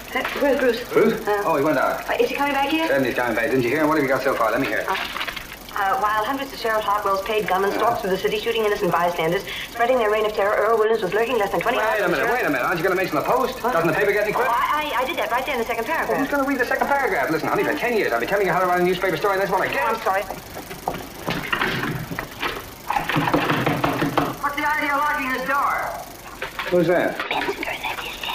Open the door, will you? Listen, what did you say his name was? Kensington of the Tribune. Tribune, huh? Who's in there? Haven't you any better sense than that? Hello, Mr. Burns. Well, quite an honor having you come over here. Hello, Benziger. Oh, you know my... Excuse me, I just want to get my... You know, it's quite a coincidence seeing you tonight, isn't it, Hildy? Yes. How do you mean? As a matter of fact, I was talking to our Mr. Duffy about you just this afternoon. Really? Well, nothing detrimental. On the contrary. There was one swell story you had in the paper this morning. Oh, did you care for the poem, Mr. Burns? The poem? The poem was great. I like the ending especially. And all is well outside his cell, but in his heart he hears the hangman calling and the gallows falling and his white-haired mother's tears. Heartbreaking? That's fine. Now, how'd you like to come and work for me? What? Yes, we can use a man like you. All we got now are a lot of lowbrows like Johnson here. Are you serious, Mr. Burns? Serious? Wait a minute. Listen, Duffy, I'm sending you Mr. Benzinger over to see you. Benzinger? Oh, yeah, and Mervyn, isn't it? Yeah. No, Roy V. Certainly. Roy V. Benzinger, the poet. Well, of course you wouldn't know. You probably never heard of Shakespeare either. Now, look, I want you to put Mr. Benzinger on the staff right away. How much getting on the Tribune, Ross? 75. I'll give you 100 in the byline. Now, you give him everything he wants, you understand? Okay. Now, look, Roy. I want you to hustle and write me a story from the point of view of the escaped man. He hides, cowering, afraid of every sound, of every light. He hears footsteps. His heart is going like that, and all the time they're closing in. Now, get the sense of the animal at bay. Sort of Jack London style? Exactly. I'll just get my rhyming dictionary. Doesn't have to rhyme, doesn't have to rhyme. Oh, well, I'm deeply grateful, Mr. Burns. Good. It's very, if you should have an opening for a war correspondent, I parlay a little French, you know. I'll keep you in mind. Au revoir, mon capitaine. Bonjour. His white-haired mother's tears. That's a stop, isn't it? Now listen, that fella Benzinger's on his way over to see you right now. Handle him with kid gloves. Put him to work writing poetry. No, we don't want him. Just stall him along until the extra's out, then tell him his poetry smells and kick him downstairs. Double-crossing swine. You said it. That'll teach him a lesson. He won't quit his paper without giving notice after I mean you. Me? Double-cross anybody. Wait a minute. What? Just remembered. Bruce isn't coming back here. He said he was taking the 9 o'clock train. Oh, well, in that case, he's gone by now. Come on, honey. They're like a frozen robin. Get on with the story. We ought to have our plans all finished by the time Butch gets here. How you have messed up my life. What am I going to do? Oh, the window's too small. We'd have to carry the desk out of the building. I'll be on that train Hey, right Hildy, now. come on. What a mess I am falling for you, line. I've got to name streets after me. Yes. Well, you've had a nice rest. Now get back to work. I'm not going back to work. Walter, rush. Who is it? Me, boss. It's Louis. Louis. Holy smokes, what's the matter with you? What'd you do with it? What happened? You been in a fight? Down Western Avenue, we was going 65 miles an hour. You know what I mean? Take that mush out of your Where's mouth. the old lady? Telling you. We run smack into a police patrol. You know what I mean? We busted it in half. Was she hurt? Look, where is she? Tell me. You imagine bumping into a load of cops? They come rolling out like orange. What did you do with her? Search me. When I come to, I was running down 30. You were with her, weren't you? Was I? You were in the taxi cab? The driver got knocked cold. Butterfingers. I give you an old dame to take something and you hand her over to the cops. What do you mean I handed her?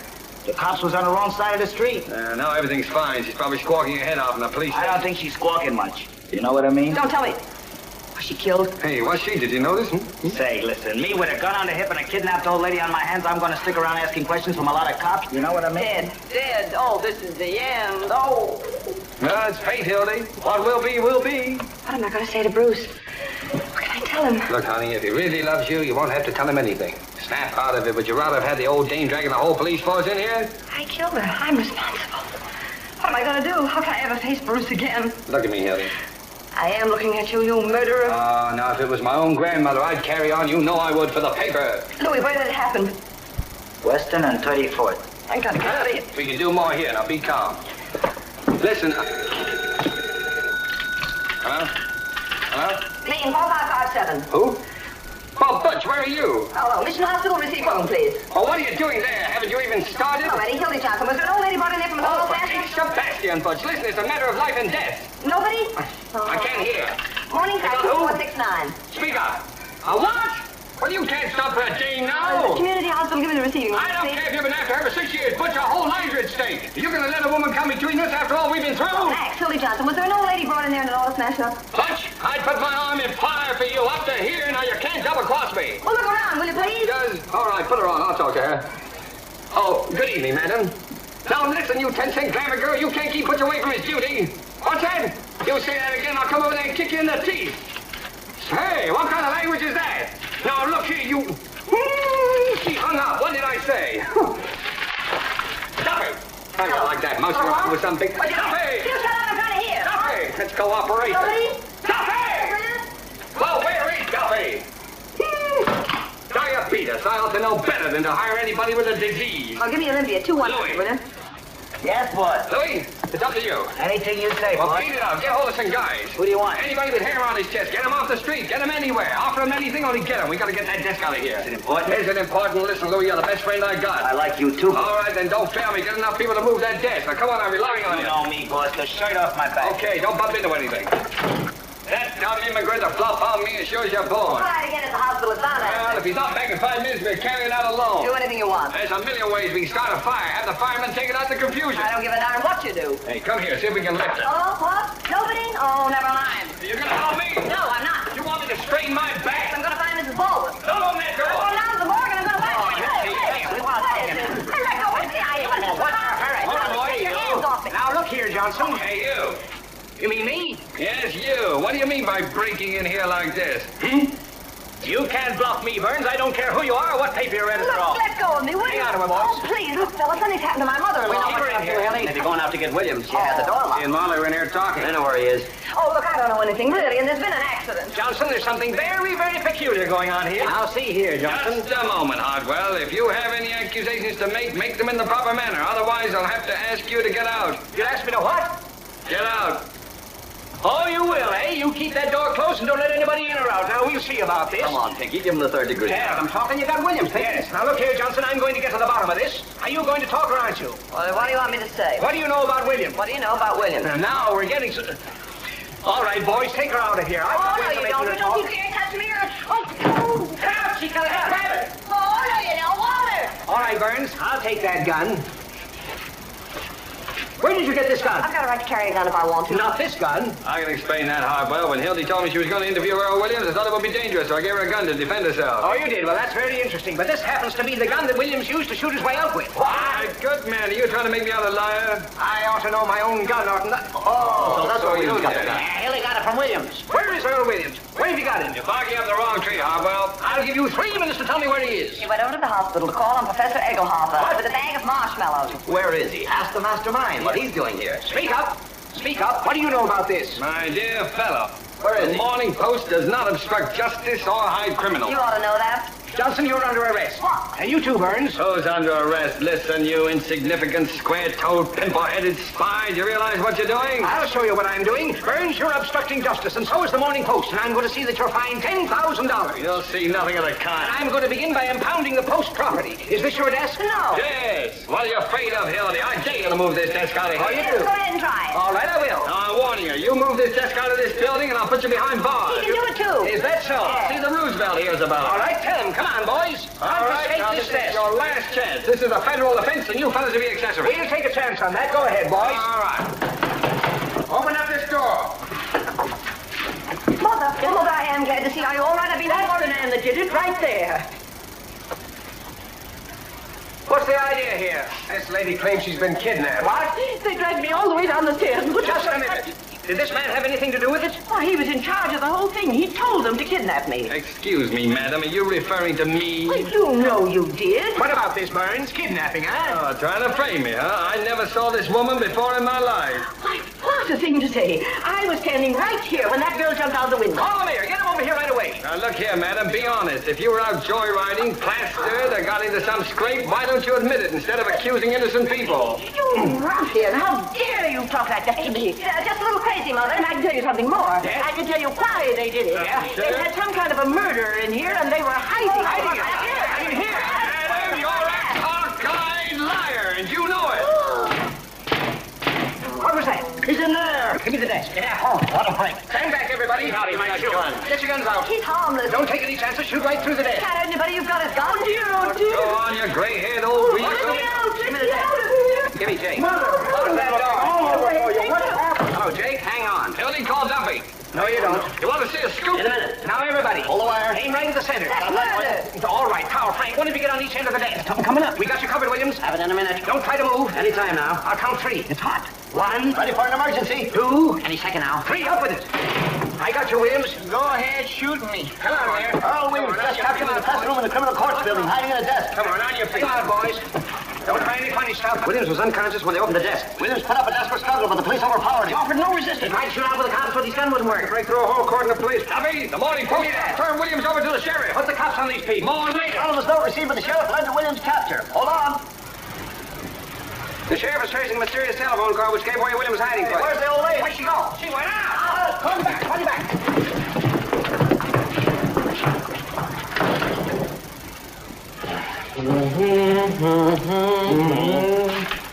Hello, Gary. Give me the warden's office, quick. Well, you're going to wish you'd never been born. Oh, am I? Hello, Fred. Well, fine work, Pete. You certainly delivered the goods. I'm proud of you. Look kind of natural, don't Sight for sore eyes. Aiding an escaped criminal and a little charge of kidnapping it. What's that to me? But that's the jail. There must be somebody there. Well, looks like about 10 years apiece for you two birds. Does it? Whenever you think you've got the Morning Post licked, it's time for you to get out of town. Whistling in the dark. But that isn't going to help you this time. You're through. Listen, the last man who said that to me was Archie Lease just a week before he cut his throat. Is that so? So, We've been in worse jams than this, haven't we, Hildy? Nope. You forget the power that always watches over the Morning Post, my Well, boy. that's not with you now. Hello, this is Hartwell. Says you. I've caught him. Yes, Williams. Single-handed. We'll proceed with the hanging per schedule. You're going to be in office exactly 2 days more. We're going to start pulling your nose out of that Attorney's tea office. bag. I tell you what you'll be doing. What? You'll be Oh, go on, make a bit more. making rooms in the state penitentiary. Hello, Joe. This is Hartwell. I want you to come over to my office right away. Yes, I just captured a couple of important birds, and I want you to take the confession. Don't forget Leibowitz. Hey, all the lawyers in the world aren't going to help you now. Listen, you're talking to the Morning Post. Oh, power of the press. Listen, bigger men than you have found out what the power of the press is. Presidents, king. Here's a reprieve. Say, you say, get out of here. Oh, you can't bribe me. My wife. Get out of here, you. Oh, no, I won't. Here's the reprieve. I don't want to be a city sealer. My wife. Throw him out, Frank. Right, out you go. Just a minute. Wait a minute. Who's trying to bribe you? They wouldn't take this. He's insane. What did I tell you? An unseen power. What do you mean by coming in here with a cock and bull story like that? Frame up. He's an imposter. Arrest him. Come on. Just a minute. Trying to hang an innocent man to win an election, eh? That's murder. That's a lie. Never saw him before. Well, if I was to tell my wife... What's your name? The Pettibone. Joe Pettibone. When did you deliver this first, Mr. Who'd Pettibone? you talk to? They started right in bribing me. Who's they? Those, them. That's absurd on the face of it. Walter, he's talking like a child. Out of the mouths of babes. Hi, babe. You're insane, drunk or something. Why, if this unfortunate man Williams has really been reprieved, I'm personally tickled to death, aren't you, Pete? Oh, go on. You'd hang your own mother to be reelected. That's a horrible thing to say about anybody, Miss Johnson. Oh, you marvelous. Take a Now, look look at here, Walter. You're an intelligent man. Never mind that. Now, let's have your story, Mr. Pettibone. Well, 19 years ago, I married Mrs. Pettibone. Skip all that. Oh, she wasn't Mrs. Pettibone. No. She was one of the Jones. Sheriff, this document is authentic, and Earl Williams has been reprieved. And our Commonwealth has been saved the painful necessity of shedding blood. You said it. Now, get off the soapbox. Save that for the Tribune. Pete, take those handcuffs off, my friend. going. I'm amazed that you're doing a thing like that. Isn't he awful? Walter, you don't know how badly I feel. No. No excuse at all for Pete to fly off the handle. I was only doing my duty, nothing personal. That's all right. What'd you say your name was? Pettibone, wasn't it? Yes. Here's a picture of my wife. Yeah, fine-looking woman. You haven't seen her yet. Yeah, well, she's all right. Oh, well, she's good enough for me. If I was to tell my wife... I understand perfectly, Mr. Pettibone, and as long as I'm mayor, It why... ought to be about 3 more hours, I'd say. Long enough for us to get our special edition asking for your recall. And your arrest. You know, you little boys ought to get about 10 years apiece, I think. Yep, don't make any hasty decisions, Mr. Burns. You might run into a thumping big libel suit. You're going to run into the governor. Why, my old friend, the governor, and I understand each other perfectly. Yes, and so do I. So do you what, you hoodoo? And now, Mr. Pettibone, if you'll come along with us, we'll take you over to the warden's office and deliver this reprieve. Come along, Pete. If I was to tell my wife... You won't have to. Wait till those 2 future jailbirds read the Morning Post tomorrow. Squeeze, though. Give me Duffy. That's the worst jam we've been in a long time. Yeah. What? Well, where is he? Get him. Remember the time we stole old Lady Haggerty's stomach off the coroner's physician? Hey, marvelous. Anytime you need this guy, he's never there. We proved she'd been poisoned, though, didn't we, Walter? Yeah. We had to hide out for a week. You remember that? Shoreham Hotel, that's where, how we... Yeah, we could have gone to jail for that, too. You know that. Oh, So- yes. Maybe you're right, Hildy. It's a bad business. Well, you're going to be better off. So you better get going. Where'd I go? But to Bruce, of course. But you know he's gone. He took the night. Just send him a wire. He'll be waiting at the station when you get into Albany. Now, go on. What? Look, why doesn't that guy have a phone put in there? Walter, maybe... Get going, Hildy. Get going. What is that with you? Wait a minute. Now, look, honey, can't you understand? I'm trying to do something noble for once in my life. Now, get out of here before I change my mind. Come on. Walter. It's tough enough now. Just a minute. Send the fellow a wire. He'll be waiting when you get in. Come on. Who writes the story? I'll do it myself. Won't be half as good as you can do it, but what's the It's difference? my story. I'd kind of like to think that it... Oh, at last, I get it, Walter. The same old act, isn't it? Try to push me out of here thinking I'll be stupid enough to want to stay. No, I know I deserve that, Hildy. Wait a minute, Duffy. But this is one time you're wrong. Look, honey, when you walk out that door, part of me will go right with you. But a whole new world's going to open up for you. I made fun of Bruce and Albany and all that kind of thing. You know why? Why? I was jealous. I was sore because he could offer you the kind of life I can't give you. That's what you want, honey. I could stay and do the story and take the train in the morning. It Now, doesn't make so forget it. much Come on, difference. come on. Goodbye, dear, and good luck. Oh, Duffy. Hello? Now, this is how it goes so far. Oh, just a minute. Hello? Who? Hildy Johnson? No, she just left. I'm still here. I can take it. Hang on a minute. Hildy Johnson speaking. The 4th Precinct Police Station. Oh, put him on. Bruce, I thought you were on your way to Albany. What for? For having counterfeit money. Counterfeit money? Hold on a minute, Duffy. Well, where did you get it? I gave it to you. Oh, all right, I'll try and do something about it. Oh,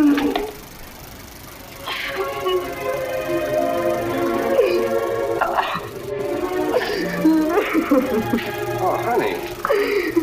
Honey, don't cry, please. Oh, come on, I didn't mean to make you cry, honey. What's the matter with you? You never cried before. Hildy. I thought you were really sending me away with Bruce. I didn't know you had him locked up.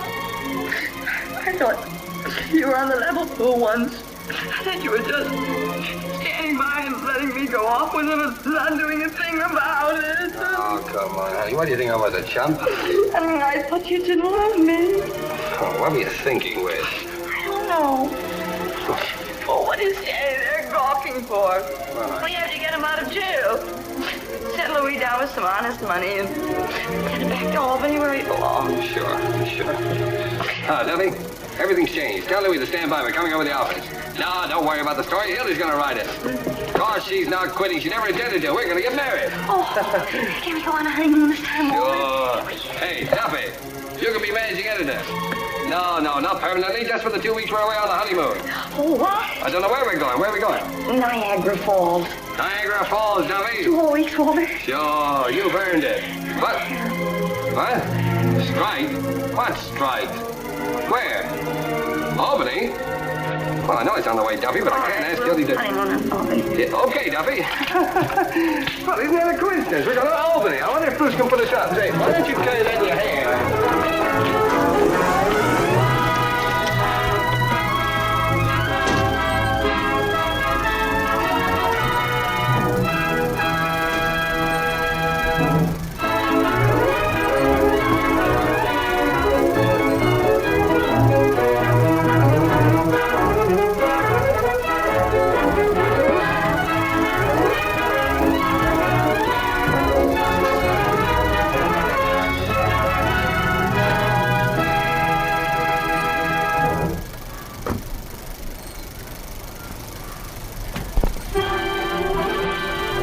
Intermission.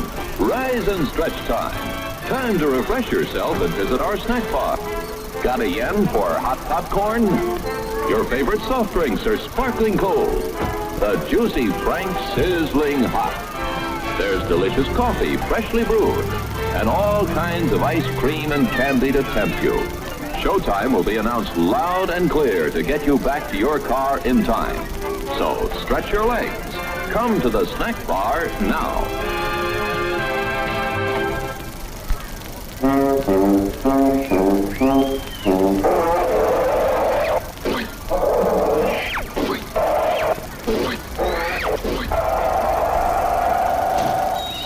minutes to go. Sizzling hamburgers grilled to your taste. Steamed or grilled hot dogs. Popcorn, rich with hot melted butter. All kinds of candy.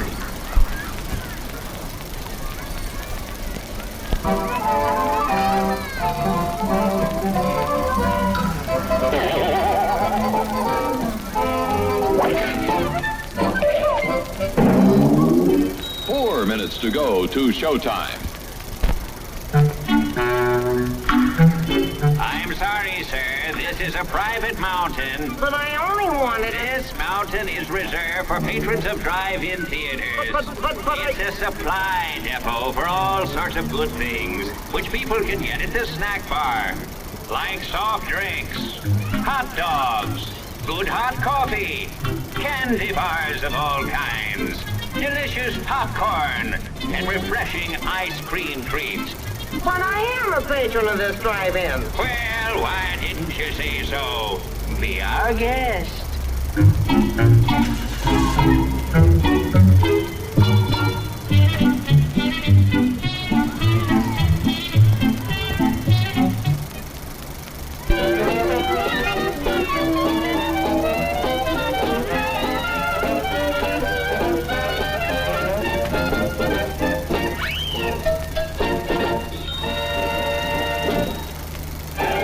The crowds are thinning out at the snack bar, folks, and there are still 3 minutes till showtime. You can easily make it for something that'll just hit the spot. How about it? Don't waste a second of refreshment time. You'll find such an appetizing assortment of refreshments at the snack bar, you won't be able to decide what to ask for first. All of your snack bar favorites are there, including fresh peanuts, hot popcorn, and candy of all kinds.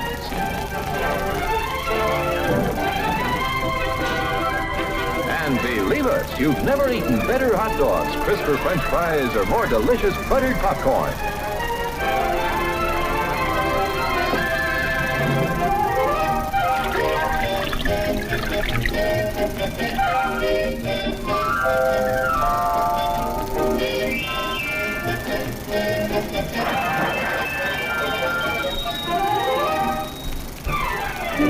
2 minutes to go to the snack bar for a quick refresher before showtime. No crowds to buck, just go get it. You'll be sorry you missed your chance to enjoy some of the many tempting goodies waiting for you. Stretch your legs now while the stretching's good. There's still time to get a mouth-watering hot dog, a sparkling ice-cold soda, assorted flavors of ice cream, all kinds of candy, the most delicious steaming hot coffee you ever drank, and freshly popped popcorn piping hot. Make a beeline for the snack bar right now to quench your thirst.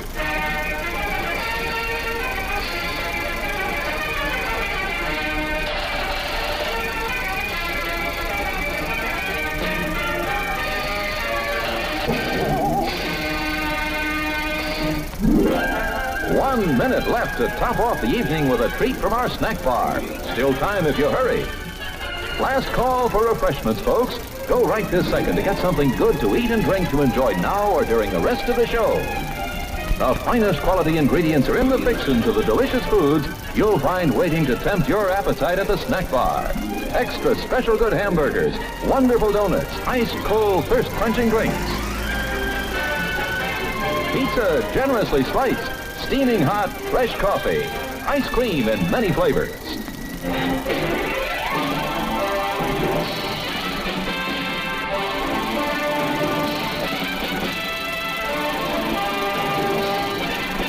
It's showtime, folks.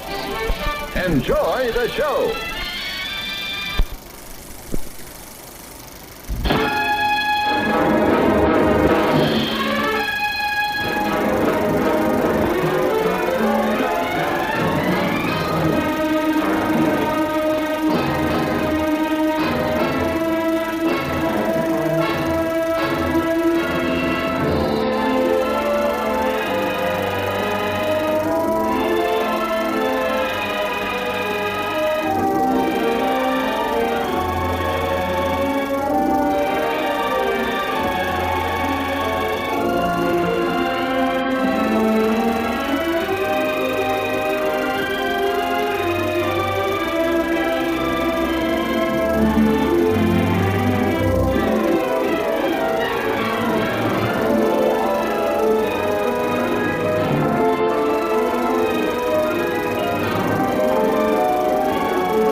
I'm sorry, Mr. Wilson, but you must blast all this discussion. What good are words? I'm sick of words. Hang the repercussions and the responsibility. If I fail, I'm responsible. Leave the cell door open. Let him escape. Let him. It's our only chance. Williams threatened me with the bottom pits of hell, and still I insist. This obscenity must be destroyed. You hear me? Destroyed!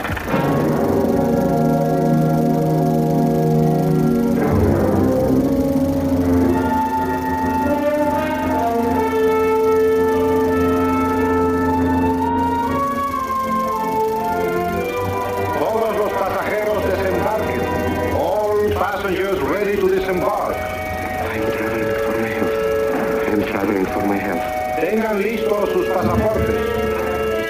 Get your passports ready. I'm traveling for my health.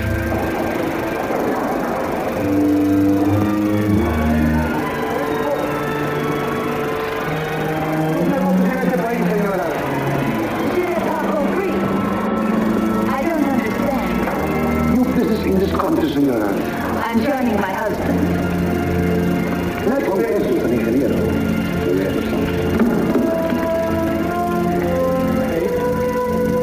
Stefan Polaski.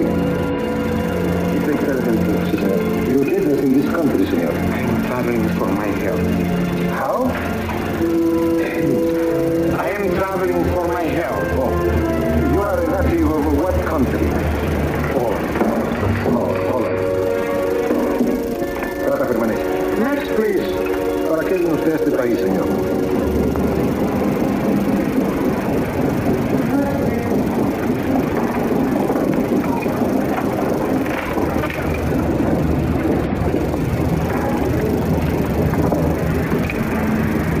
¿Qué pasó?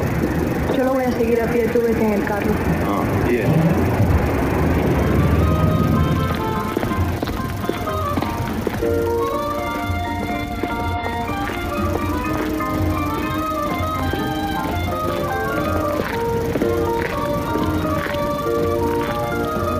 Hotel Nacional 7702.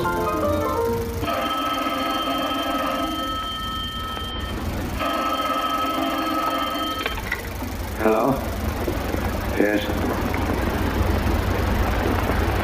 You haven't lost him. You're sure you know where he's going? My wife has followed him. He's going to the photographer's, probably to get a new passport and new instructions. Good. I wish to know the whereabouts of Franz Kindler. Franz Kindler. There is no Franz Kindler. Franz Kindler is dead and cremated. It's a crime!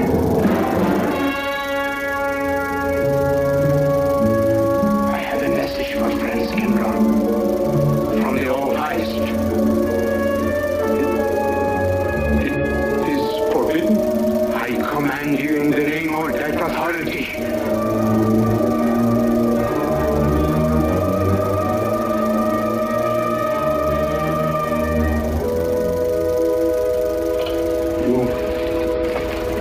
You know the name he's using?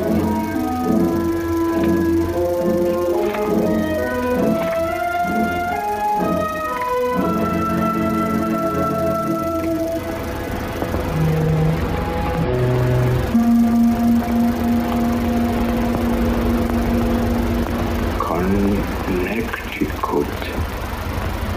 In the United States. The town of Harper.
Well, a few minutes.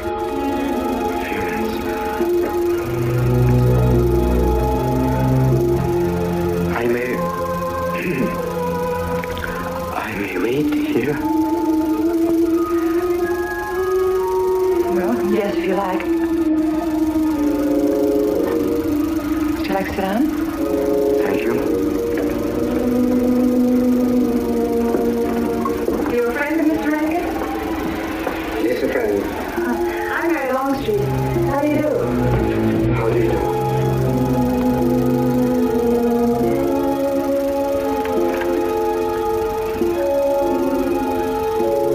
Mr. Rankin ought to be here now. Sometimes he stays after his last class, but he'll be coming straight here today, I'm sure. And this is our wedding day. You're getting married? Yes, at 6 o'clock. I know it's most unconventional my being here today, but I want to get these curtains up.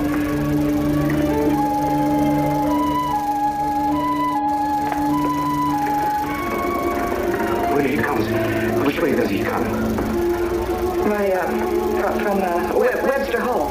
It's the big dome building right over there, you see? I shall meet him. Well, who shall I say that go?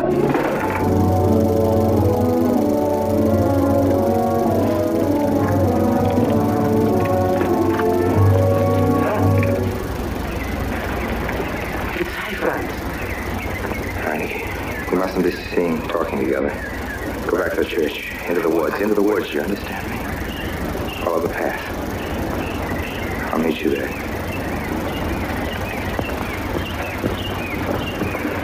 Hello, Professor Rankin. Oh, man. What are you up to? Paper chase. Oh, paper chase? I go ahead and lay the trail. You ought to have Jerry's job, Mr. Rankin. Take a little off that waistline. You ought to go with us, Mr. Rankin. Oh, where to? Hi, Blondie. Oh, The woods? Well, I'd like to. I'm afraid I have a couple of things to attend to. Well, join us later. We'll be out till dark. All right. Oh, we'll catch up with you.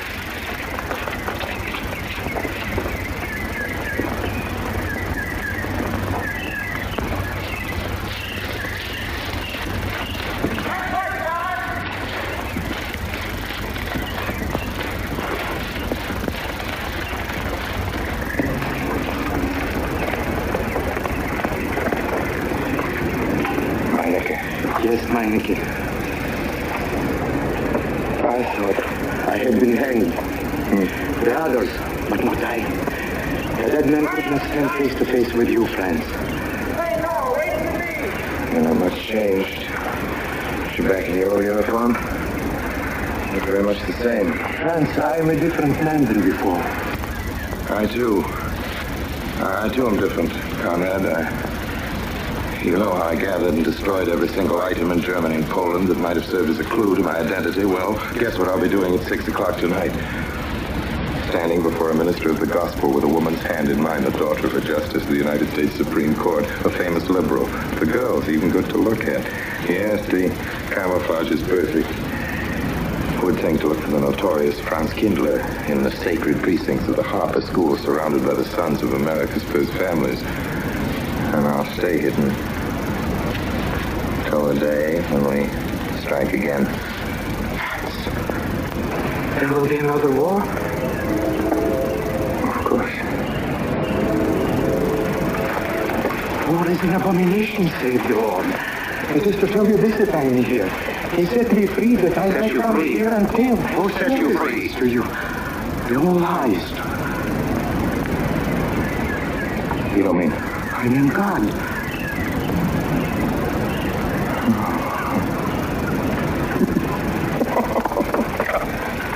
Franz, I'm a new man since I found you. You, Conrad, religious. Franz, all doors were open to me. All doors. It was one of God's miracles.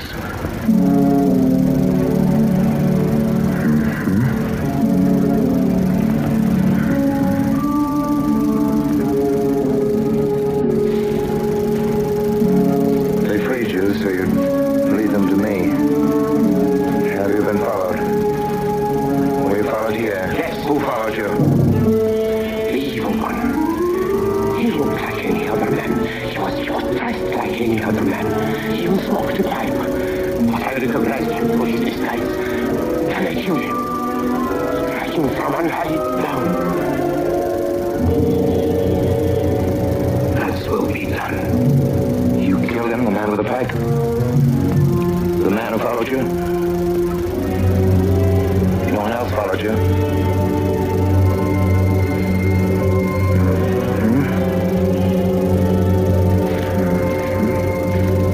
You must be brought to salvation, Vance. Confess your sins as I have. Proclaim your guilt. Only thus you can attain salvation. You really think so, Conrad? It will take strength. Such strength as can come only from God. Kneel by me, friends, and together we will pray to him to give you strength.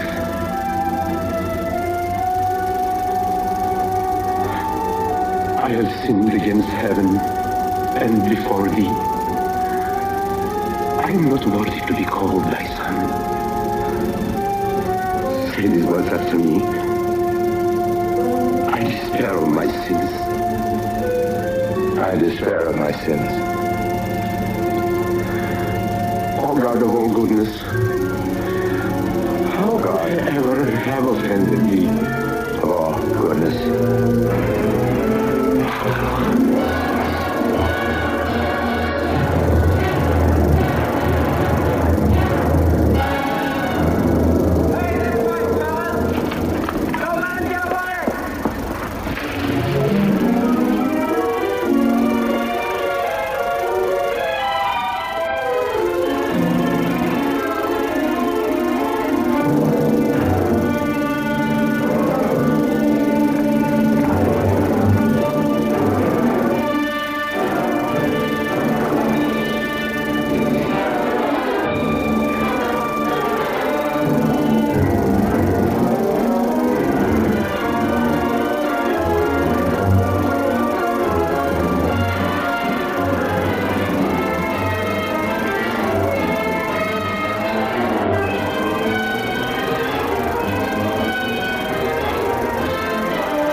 Beloved, we are gathered together here in the sight of God and in the face of this company to join together this man and this woman in holy matrimony.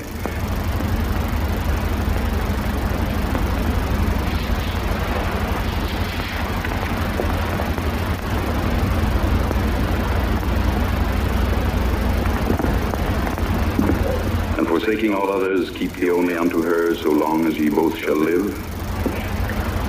I will. Afternoon. Afternoon. Wedding? Yeah. Judge Longstreet's daughter. He's Supreme Court Justice, you know. Bottle of aspirin, please. Right back there, third shelf down from the top. You see the big ones on the left, the economy size. You have to get it yourself, mister. Right back there. All your needs are on our shelves. Just look around and help yourselves. Right in there, by this one. That's it. Living down to Mrs. Peabody's? Just a few days only. Some coffee too, please. Or should I get it myself? Cafeteria's around here. That's right. Self-service. Usual thing. Yes, that's $3 even, Mr. Todd. Thank you. Hold it on clean. But all the people around here take it back.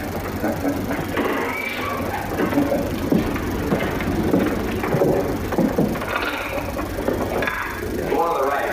Oh, thank you. Who's Miss Longstreet marrying? One of the teachers down at school. A stranger in town. I issued the license. Oh. Yeah. I'm town clerk.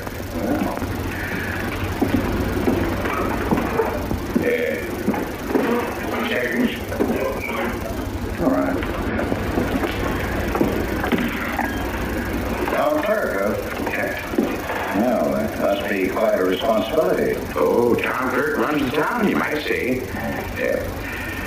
We usually make it for 15, 20. We often play as high as 25 cents a game.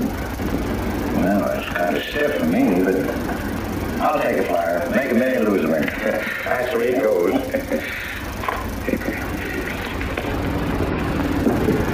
I move. All right. Well, you must know just about everybody in town here. Not just about. Know everybody. Your own business?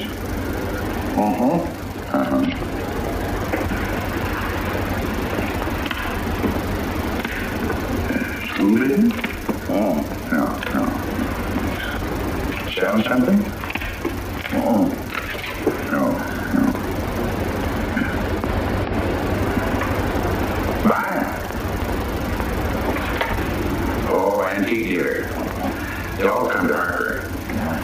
Just Longstreet's got the best collection in these parts. Won't do you no good, though. No, I don't suppose he sell. Happen to know there are any other out-of-town buyers here? Let me... Come to think of it, there's a fella come in this morning. Yeah? Came on the same bus with you. Okay. Left a suitcase here and never did come back for it. He might have been one of them. No, he was more of the missionary type. Wasn't in here but a minute, just looked in the phone book. Tiny little fella he was, thinnish, unfortunate looking. Hurt your head, mister? No, nothing serious. Oh, that's too bad.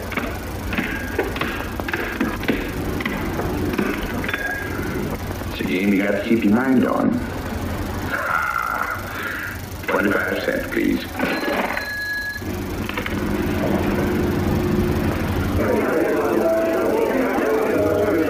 I won't pretend I'm not disappointed. Oh, Father, has anybody seen my brand new husband? Don't tell me he's deserted you already. Yes, looks as if the proof. Listen, Red, have you seen Charles? So you go find him for me. Go on, go find Charles. Hurry up.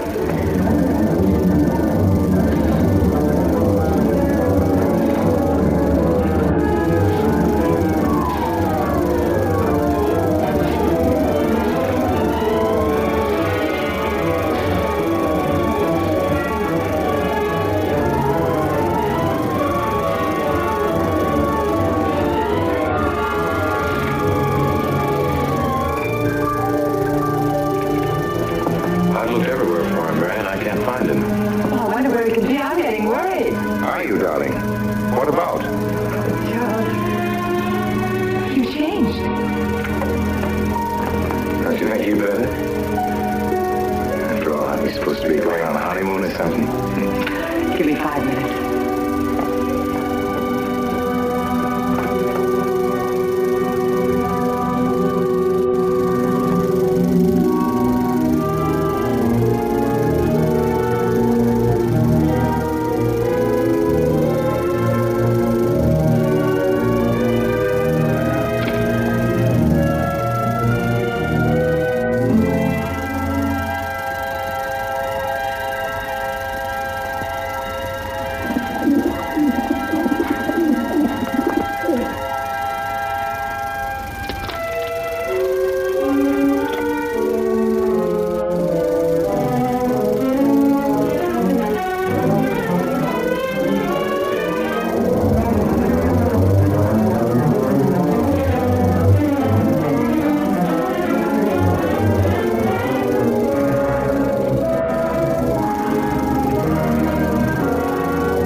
I couldn't judge any too well out front, but I'd say it was late 16th century, probably by Hobrecht of Strasbourg.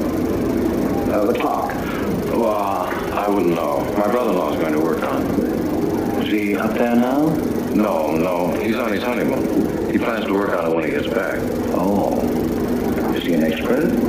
Well, yes, but it's really more of a hobby with him. Really? Well, it is with me, too. He has to be back on Friday because of the examinations. He's one of the teachers at the school. His name is Rankin. Oh? It's nice to be able to show it to someone who knows what Revere Silver's all about. But personally, my specialty is pewter.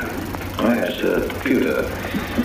The Revere workmanship, although sometimes heavy in design, almost invariably shows the sign of a master craftsman. It is beautiful. Noah. Hello. Hello, honey. Hello, Mary, dear. Mr. Wilson, my daughter, Mary. Oh, how do you do, Mr. Wilson? My son-in-law, Charles Rankin. How do you do? How do you do? I hope you don't mind my intruding on your homecoming. Good evening, Mary.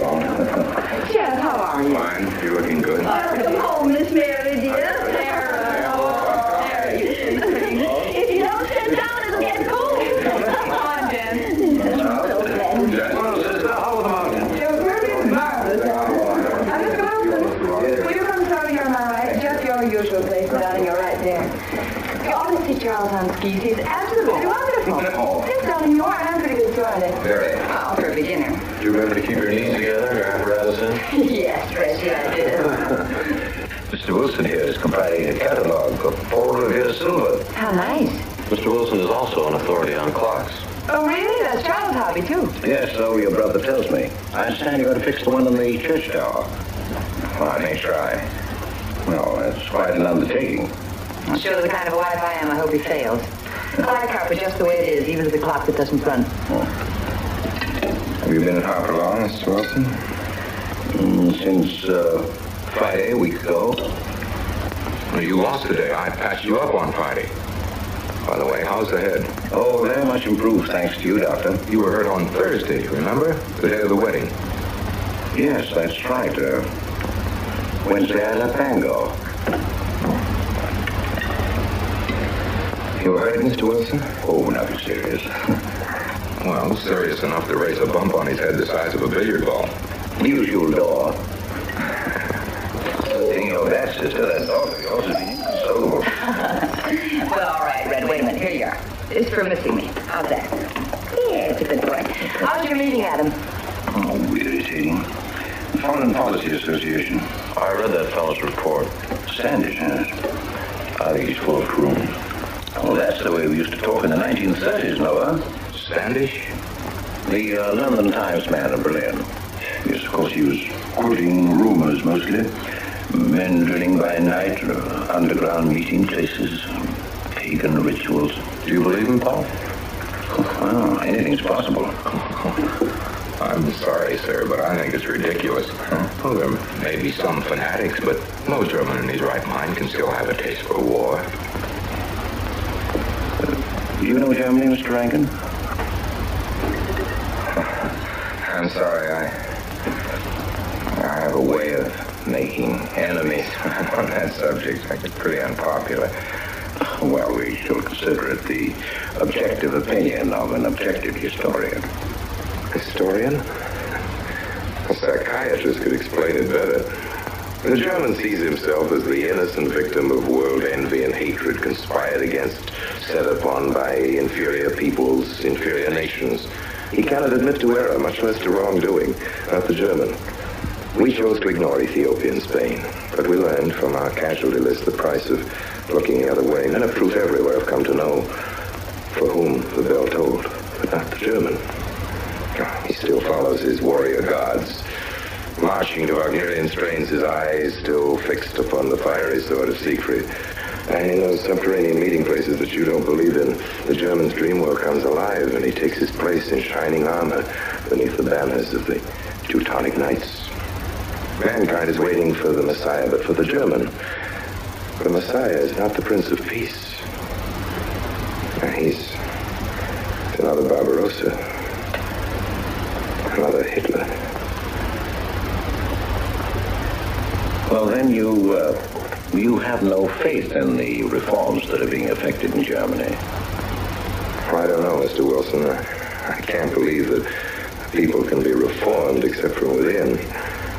The basic principles of equality and freedom never have, never will take root in Germany. The will to freedom has been voiced in every other tongue. All men are created equal, liberté, égalité, fraternité, but in German, there's Marx. Proletarians unite, you have nothing to lose but your chains. But Marx wasn't a German, Marx was a Jew. But my dear Charles, if we concede your argument, there is no solution. Well, so once again, I differ. What is it then? Annihilation. Down to the last babe in arms. Oh, Charles, I can't imagine you're advocating a Carthaginian peace. Well, as an historian, I must remind you that the world hasn't had much trouble from Carthage in the past 2,000 years. Oh, there speaks our pedagogue. Speaking of teachers, Mr. Wilson. Yes, The faculty is coming for tea next Tuesday. If you have nothing better to do, would you like to join us? I'd like to, but my work here is finished. I'm leaving Harper tomorrow.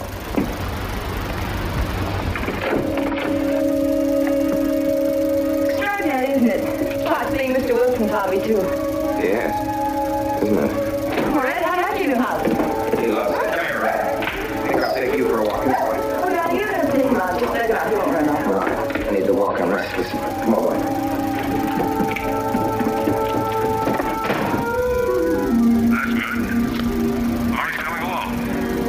I'll be in Washington tomorrow afternoon. You're right about Rankin. He's above suspicion.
like that before. It frightened me. Thanks.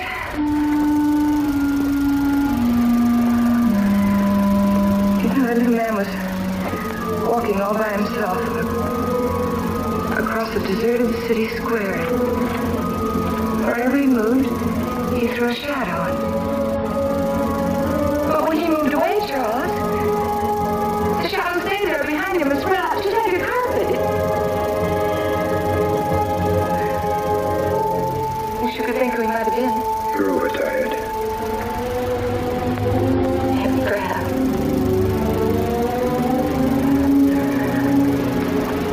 Here, dear, put this out, will you?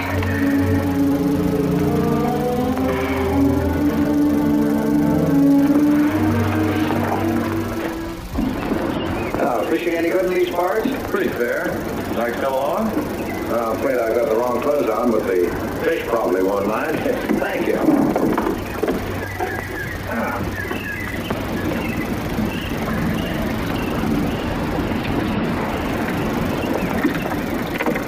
I'm just not lucky today, that's all. Would you like a candy bar? Well, I don't mind if I do. Thank you. Oh. All your folks like fishing? Oh, my dad's great. He always brings in something. Well, what about Charles? Charles? Oh! I have to call him Mr. Rankin at school. I get a little mixed up sometimes. He spends most of his time on the clock, you know. Why don't you like him now? What do you mean? Well, you don't like your brother-in-law. It's not my business, but I wish you'd tell me why. Well, I like him well enough. I don't know any reason why I shouldn't. Don't tell me I'm butting in because I know I am, but I can't help myself. It's my business. I hate bringing you into this, Noah, but you're the only one I can turn to. I need your help very badly. Well, what is it?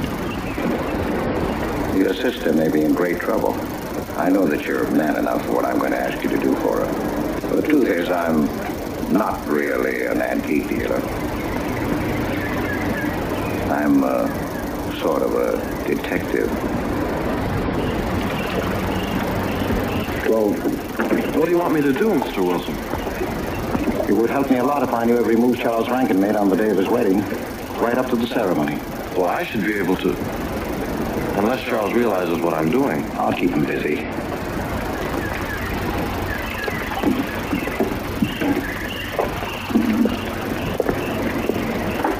Gee, Mr. Wilson, you must be wrong. Mary wouldn't fall in love with that kind of a man. I hope I am wrong, Noah, but that's the way it is. People can't help who they fall in love with.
it once or twice to look see what's inside it.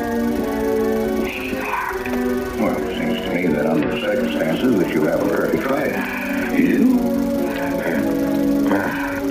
I wouldn't want to do it without a witness. Oh, that's me. It is? That's all I wanted to know. Look at that thing. See right there. Tell me what's in it. Soil linen. Sweater. Soap and a razor wrapped in a towel with SS crystal written across it. Pair of old shoes. Yeah. Nothing but religious pamphlets. Yeah, that's all.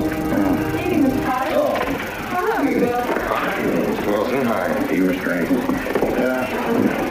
Mr. Potter and I have been poking our noses into somebody else's business. That suitcase. Put some chap left it here, and he never did call back. That's been more than 2 weeks ago. Did he say what he was doing, Mr. Robert? No, looked in the phone book, didn't telephone. Kind of funny looking he was. A scrawny little fella with big, starry blue eyes. Had a queer walk. Like any second, he might break into a run. Did he have a foreign accent? Why, yes, he did. But not so much of an accent as a foreign way of talking. Do you happen to know who he could be, Mrs. Rankin? Why, no. I was just trying to complete your mystery for you. Don't all foreign strangers have to have foreign accents? Mary, have you seen Red? Why, no. Not since I took him home to you a couple of days ago. He's been spending all his time out in the woods and he doesn't even come home for his meals. Thought you told me he never ran away. He never did. No, that's why I was so anxious. Come on, Mary. Good night, Mr. Wilson. Good night. Good night, Noah. Good night.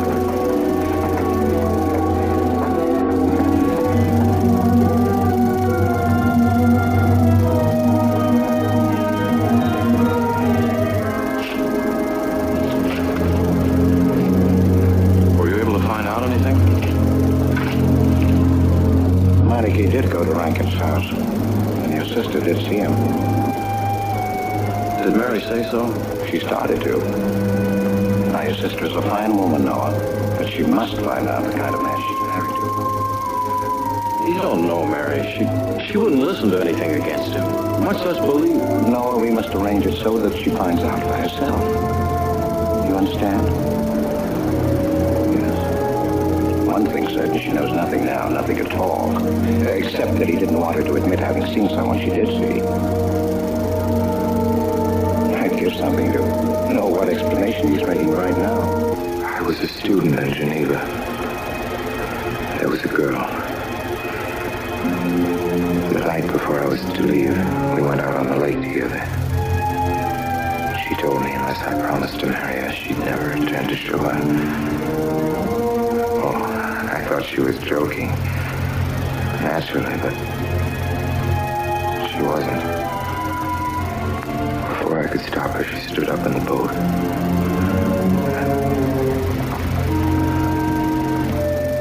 Well, I dived in after her, but it was too late. She was gone. Only one person knew we were on the lake together. Her brother. He knew I hadn't murdered her, but he told me he'd be willing to call it an accident for compensation. I gave him all I had and left Switzerland.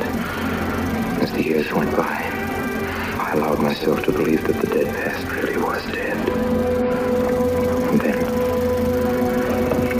on our wedding day, Mary, he appeared again. Her brother, the little man. I gave him all the money I had in the world. And he went away again.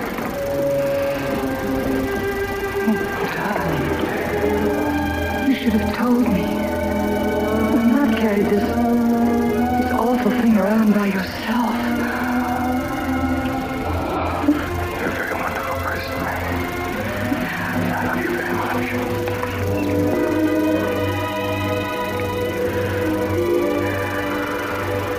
Oh, child.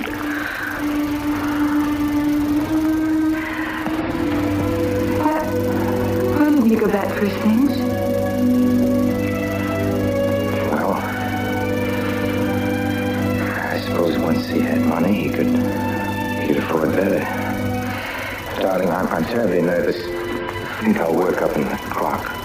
Alone tonight by myself. It will calm me. You understand, don't you? Of course I understand. Shall I walk you home? No, dear, there's no need for that. It's pretty late. That's all right. In Harper, there's nothing to be afraid of.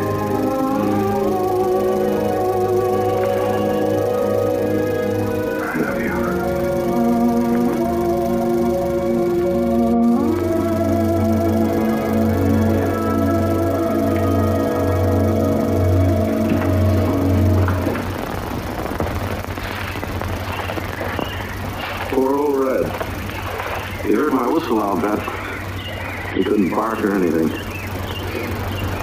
He just crawled this far and died. Why do you think he died? Well, let's go and find out.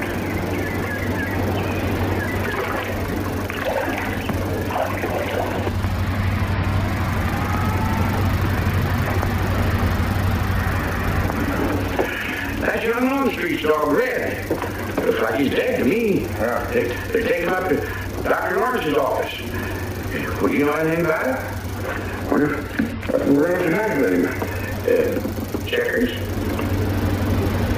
No, thank you. Coach, nickel. Thank you, Mr. Rankin.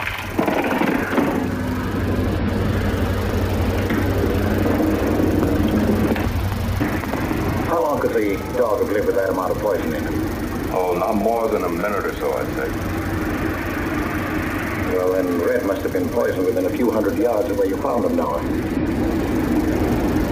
And the latter part of the distance, he must have been moving slower and slower.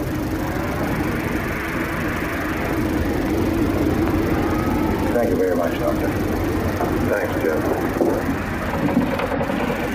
Mr. Peabody, would you please get that magazine racked in and hurry up about it? Yes, Mr. Potter. Hurry up. Move along in. Afternoon, Mr. Wilson. Afternoon, Noah. Bring him right in there. We'll just be right in.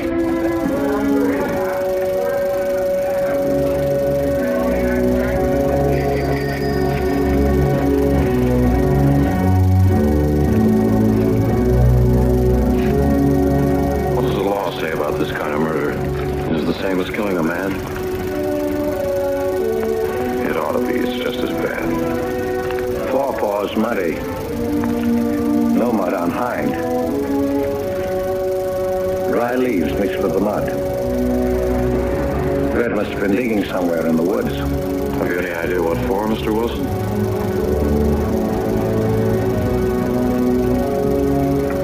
The body, I think. Minor case. The little man. And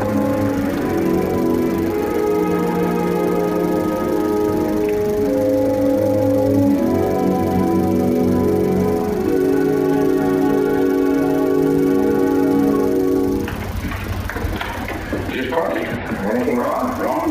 Well, you can close up like this? Yeah. Just going on a search. What you after? Kind of machine on. What search? That's for the body. State police deputized half the town. Just reached up there for sale. Well, this is the news up in the clock tower. What body are they searching for? I bet this fella left his bags here. Scrawny little duck. Unhappy looking. I knew he'd come to a bad end. That ought to be 15 cents, mister. But I'll just put it on your account.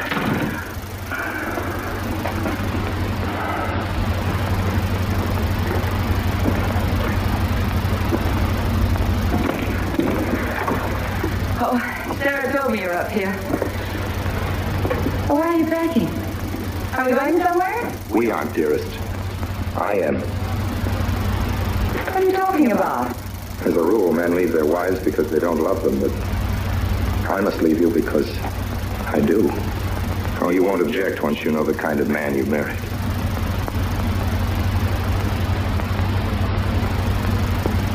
But you are the man I've married, and that's all that matters. Darling, I meant it when I said for better or for worse.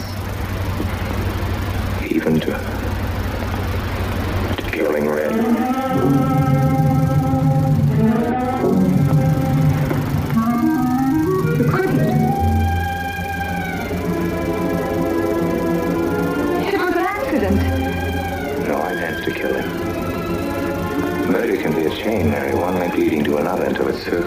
make.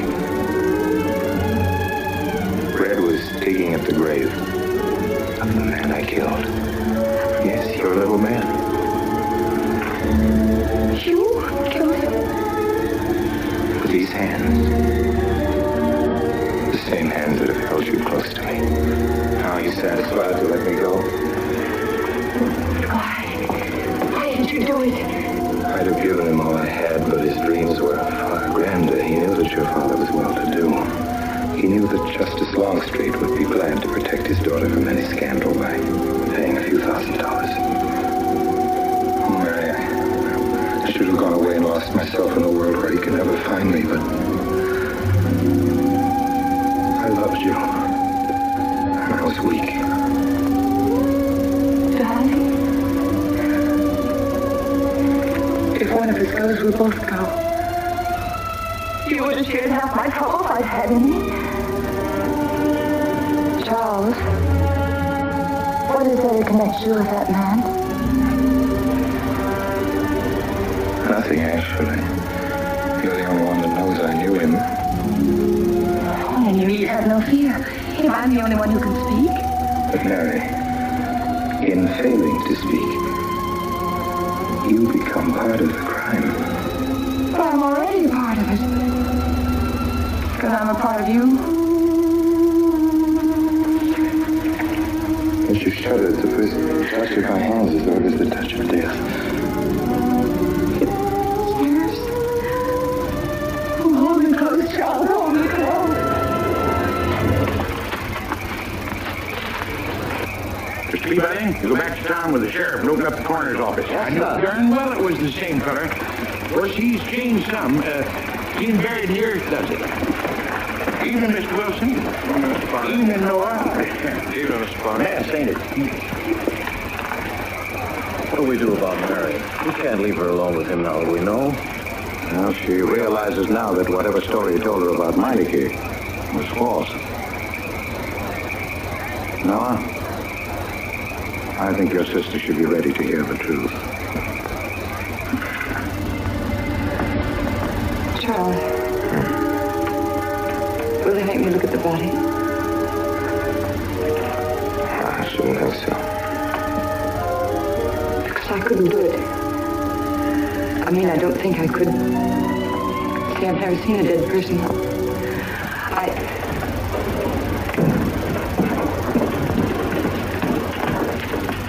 Bring everything to tea, Mary. 28 altogether, dear. You didn't eat nothing at dinner. Isn't that wrong, Grandma?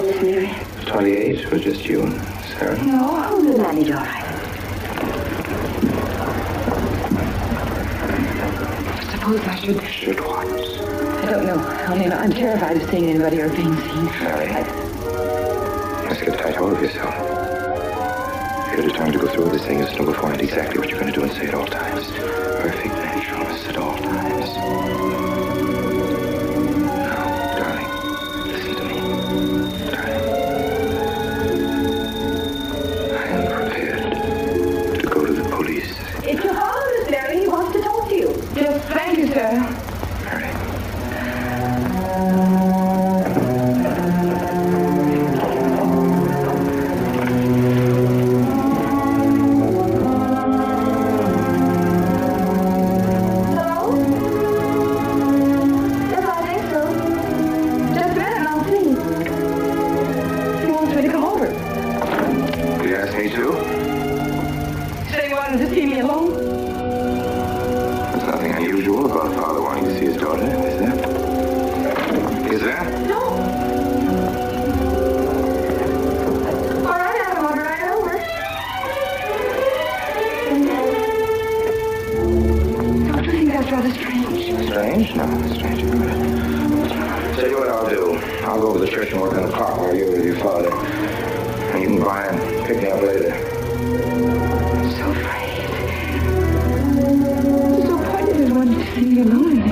Come in, Daddy.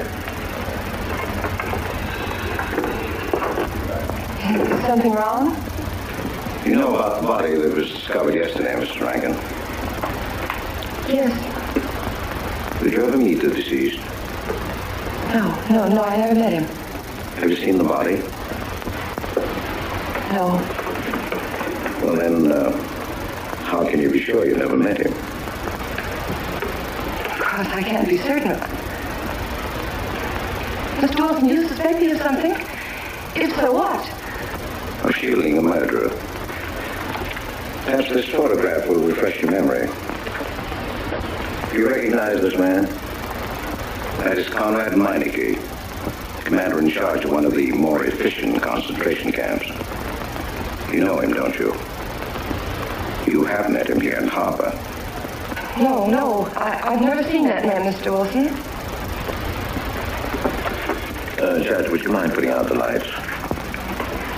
I've been showing your father some films, and I'd like you to see them, too. I'm on the Allied Commission for the Punishment of War Criminals. It's my job to bring escaped Nazis to justice. It's that job that brought me to Harper.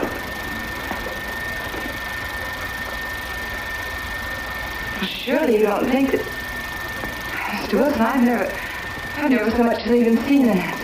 Well, you might without you realizing it. They look like other people and act like other people when it's to their benefit. The gas chamber, Mrs. Rankin. The candidates were first given hot showers so that their pores would be open and the gas would act that much more quickly. And this is a lime pit, in which hundreds of men, women, and children were buried alive. Why do you want me to look at these horrors? All this you're seeing, it's all the product of one mind. The mind of a man named Franz Kindler. Franz Kindler? Yes, he was the most brilliant of the younger minds from the Nazi Party. It was Kindler who conceived the theory of genocide, mass depopulation of conquered countries, so that regardless of who won the war, Germany would emerge the strongest nation in Western Europe, biologically speaking. Unlike Goebbels, Himmler, and the rest of them, Kindler had a passion for anonymity. The newspapers carried no picture of him. Oh, no, and just before he disappeared, he destroyed every evidence that might link him with his past, down to the last fingerprint. There's no clue to the identity of Franz Kindler, except one little thing. He has a hobby that almost amounts to a mania. Clocks. So lots of people. You yourself. Well, I'm not quite finished, Mrs. Rankin. In prison, in Czechoslovakia, a war criminal was awaiting execution. This was Conrad Meineke, one-time executive officer for Franz Kindler. He was an obscenity on the face of the earth. The stench of burning flesh was in his clothes. But we gave him his freedom on the chance that he might lead me to Kindler. He led me here, Mrs. Rankin. And here I lost him. Until yesterday. Your dog Red found him for me. But unfortunately, Meineke was dead and buried. Now, in all the world, there's only one person who can identify Franz Kindler. That person is the one who knows definitely who Meineke came to Harvard to see.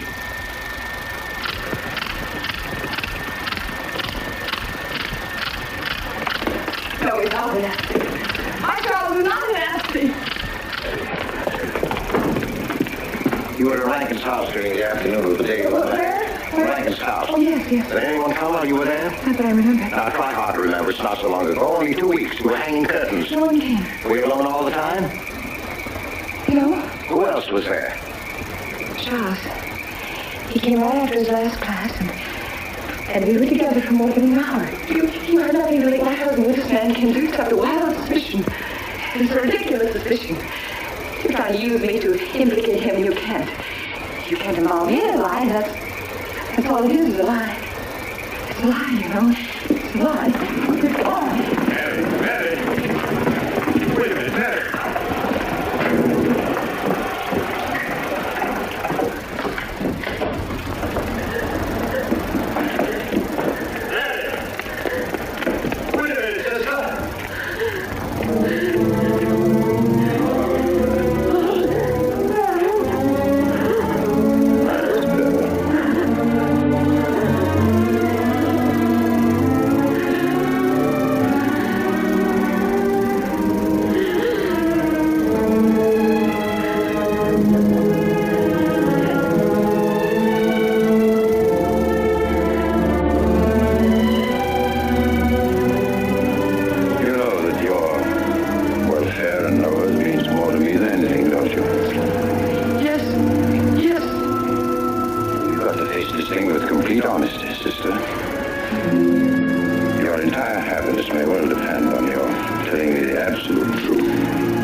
Mr. Wilson is right. And you have innocently married a criminal. Well, then there is no marriage. There's no call upon your loyalty as a wife. He's good. He's good. He wouldn't hurt anybody except to protect somebody he loves. He's good. Well, then the truth can't hurt him.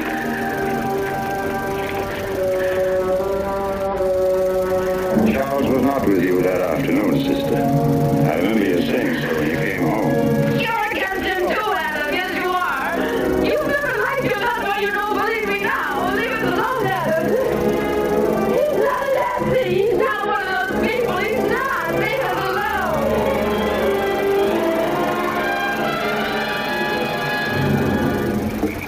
She has the facts now. But she won't accept them. They're too horrible for her to acknowledge. Not so much that Rankin could be kindler, but that she could ever have given her love to such a creature. But we have one ally, her subconscious. It knows what the truth is and is struggling to be heard. The will to truth within your daughter is much too strong to be denied. Look here, Wilson. If he's not Charles Rankin, we should be able to expose him without too much difficulty. I'm not interested in proving that he isn't Charles Rankin. I'm only interested in proving that he's Franz Kindler. How do you propose to do that?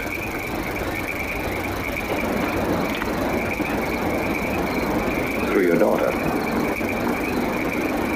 Unless I am mistaken, she's headed for a breakdown. That's the usual result of a person being inwardly divided. Rankin will recognize this, and that's what I'm banking on. What do you mean? Well, he can't afford to trust a person approaching hysteria. He won't. He'll have to act.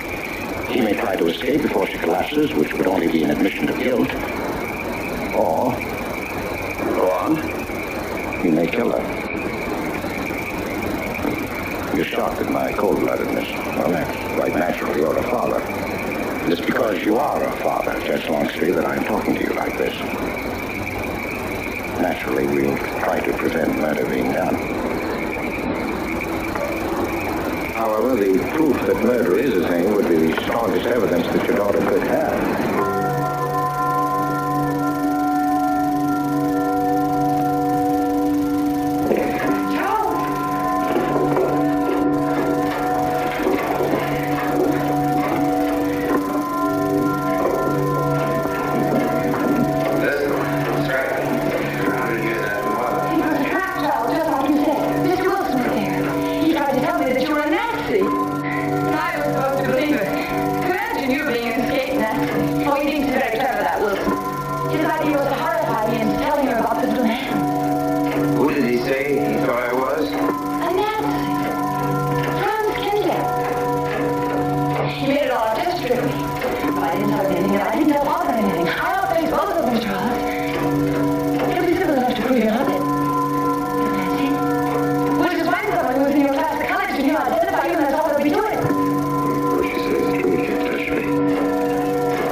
not the most pleasant sight. There's Mary. Hello, Mary. Fill out prescription. That's part of this business of heat. Sleeping pills, that's another. $1.65. Okay. Warm rat? No. Sleeping pills. Don't approve of them. No. Man doesn't need work, man gets a nice sleep. Least wheezy good, and that Lockhart blocker everything. I believe Mrs. Rankin ordered some ice cream. Ice cream? Yeah. Already gone. Fellow said he was going past your house, so I give it to him. Mr. Wilson.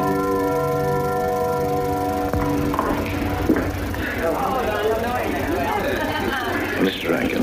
Wouldn't dream of setting foot outside the house unless Fred were along. Who knows? He might be anywhere. The murderer, I mean. Waiting for a new victim.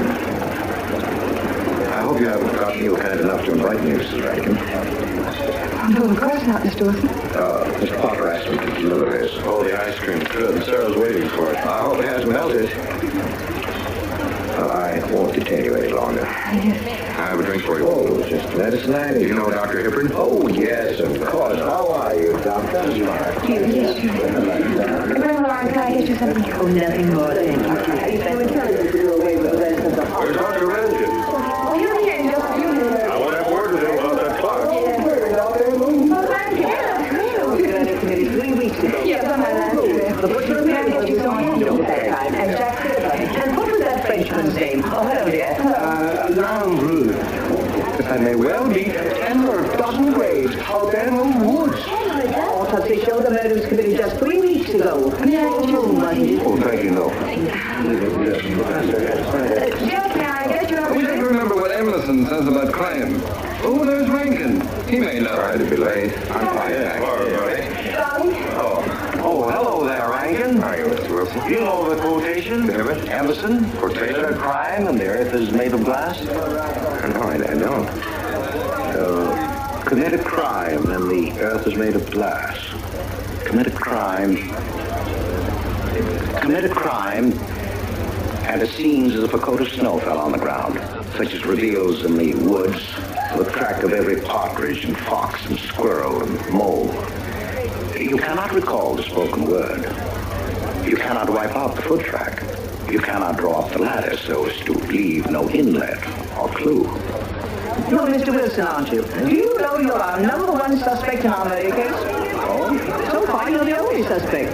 I'll put the finger on you. He thinks you committed the crime to get possession of some priceless antique. Mr. Rankin, I wish you left that clock alone. Papa was a nice quiet place until it started banging. Mary, what's Wilson doing here? I don't know. You invited him to the show? What's he after? I don't know. Are you all right? Yes, quite all right.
afternoon, gentlemen.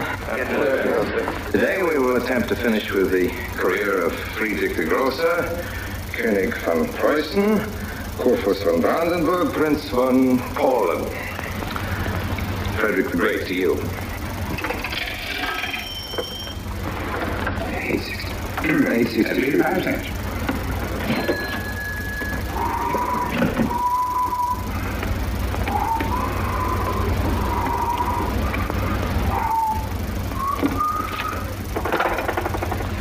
Hello? Oh, Mary. Mary, this is Charles.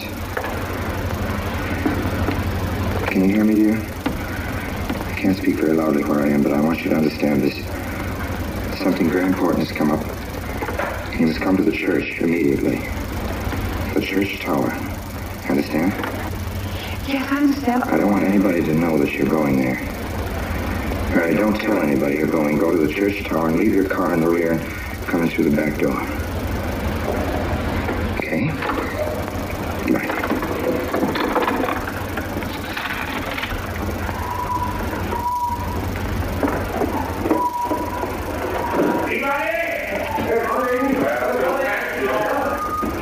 Yes, sir. Put down with the rest of it and get back to work. Yes, sir.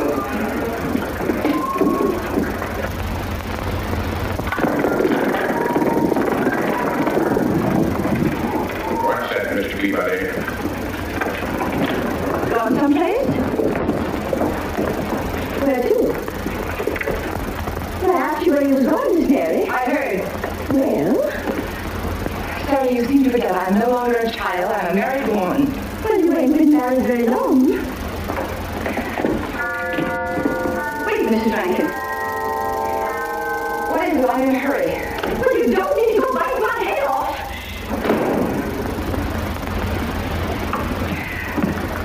What is it, Sarah? Well, I don't know.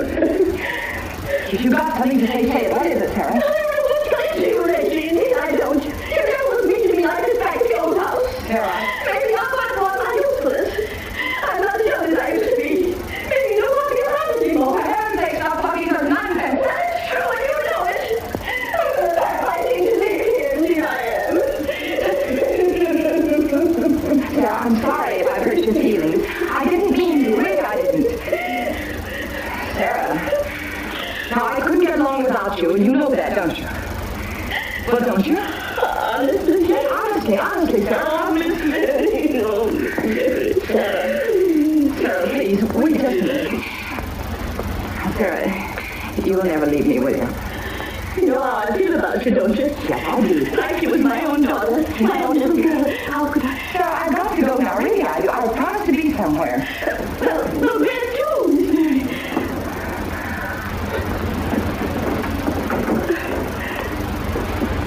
Stop fussing, Sarah. It's a secret.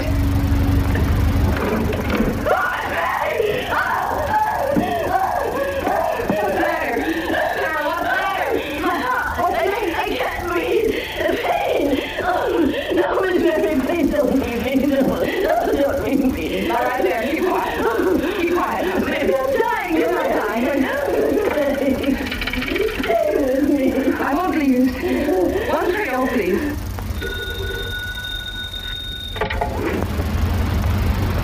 Yes, Mary? Look, I was supposed to meet Charles at the clock tower. Right away, I can't get there. Will you go and tell him to please wait for me? And no one's to know where or why you're going. It's important. All right.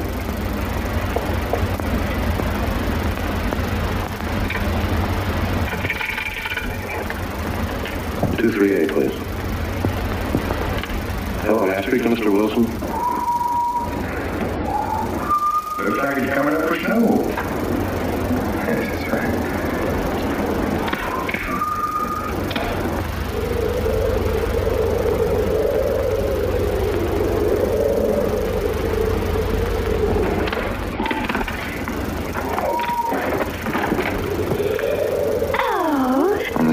Mrs. Lundstrom? I said after hours you ladies are working too hard at the library. Oh, no, Mr. Rankin. We closed as usual at 3:30. You're perfectly right. I dismissed class 10 minutes early. Yes. 344. I was playing checkers with Mr. Potter and I didn't realize. You know what you are, Mr. Langton. Williams is not a professor. Oh, no.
His bottle, get on your hands. Permanently dishonest.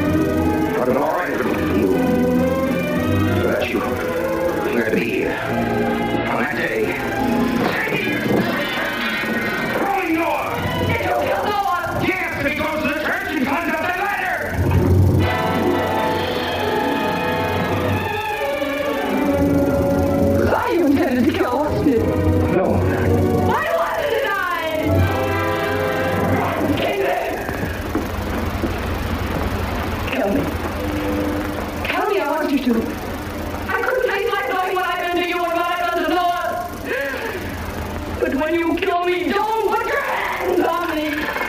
Here. Do this.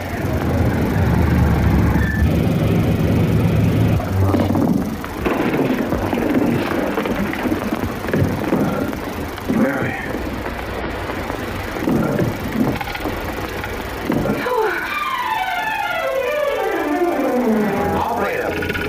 Operator, get me the state police.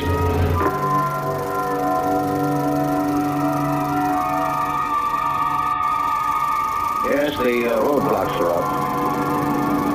We're watching the railroad station, and he's hiding in the woods.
Mr. Wilson. She's not in the house. Ella? No. That's where he's hiding. If he gets right before us. What will we do? Call Captain Samuels and the deputies. Get all the help you can. Where?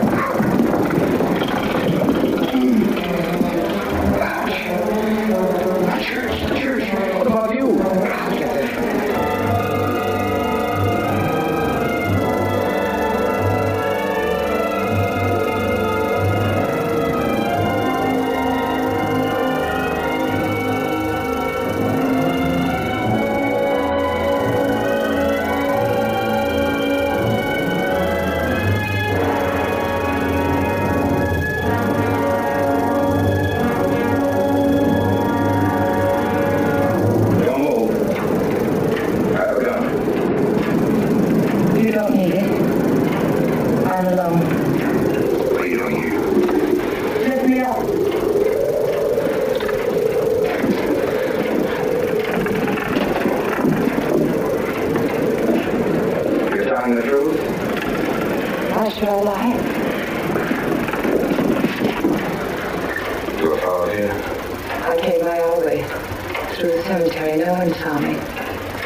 all you know is tricks. I don't need any tricks. No matter what happens to me, tricks won't do you any good. You're finished, Herr Franz Kindler.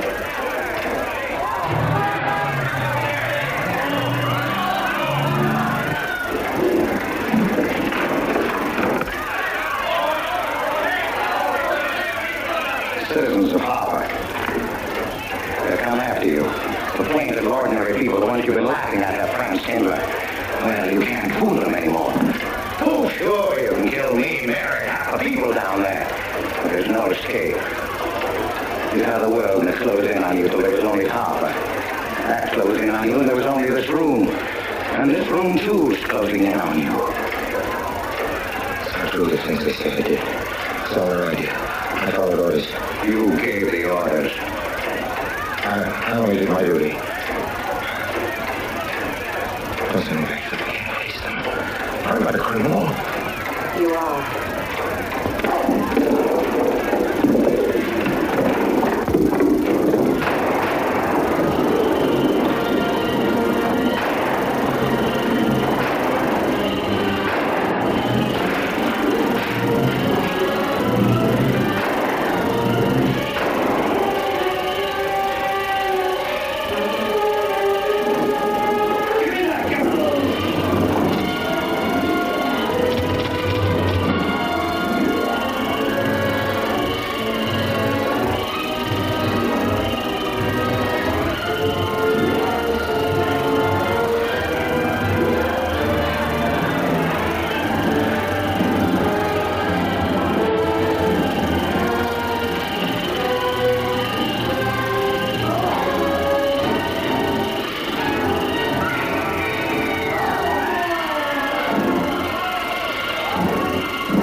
Thanks again for dropping in, and we hope you've enjoyed the evening as much as we've enjoyed having you here. Till next time, please drive carefully, and good night now.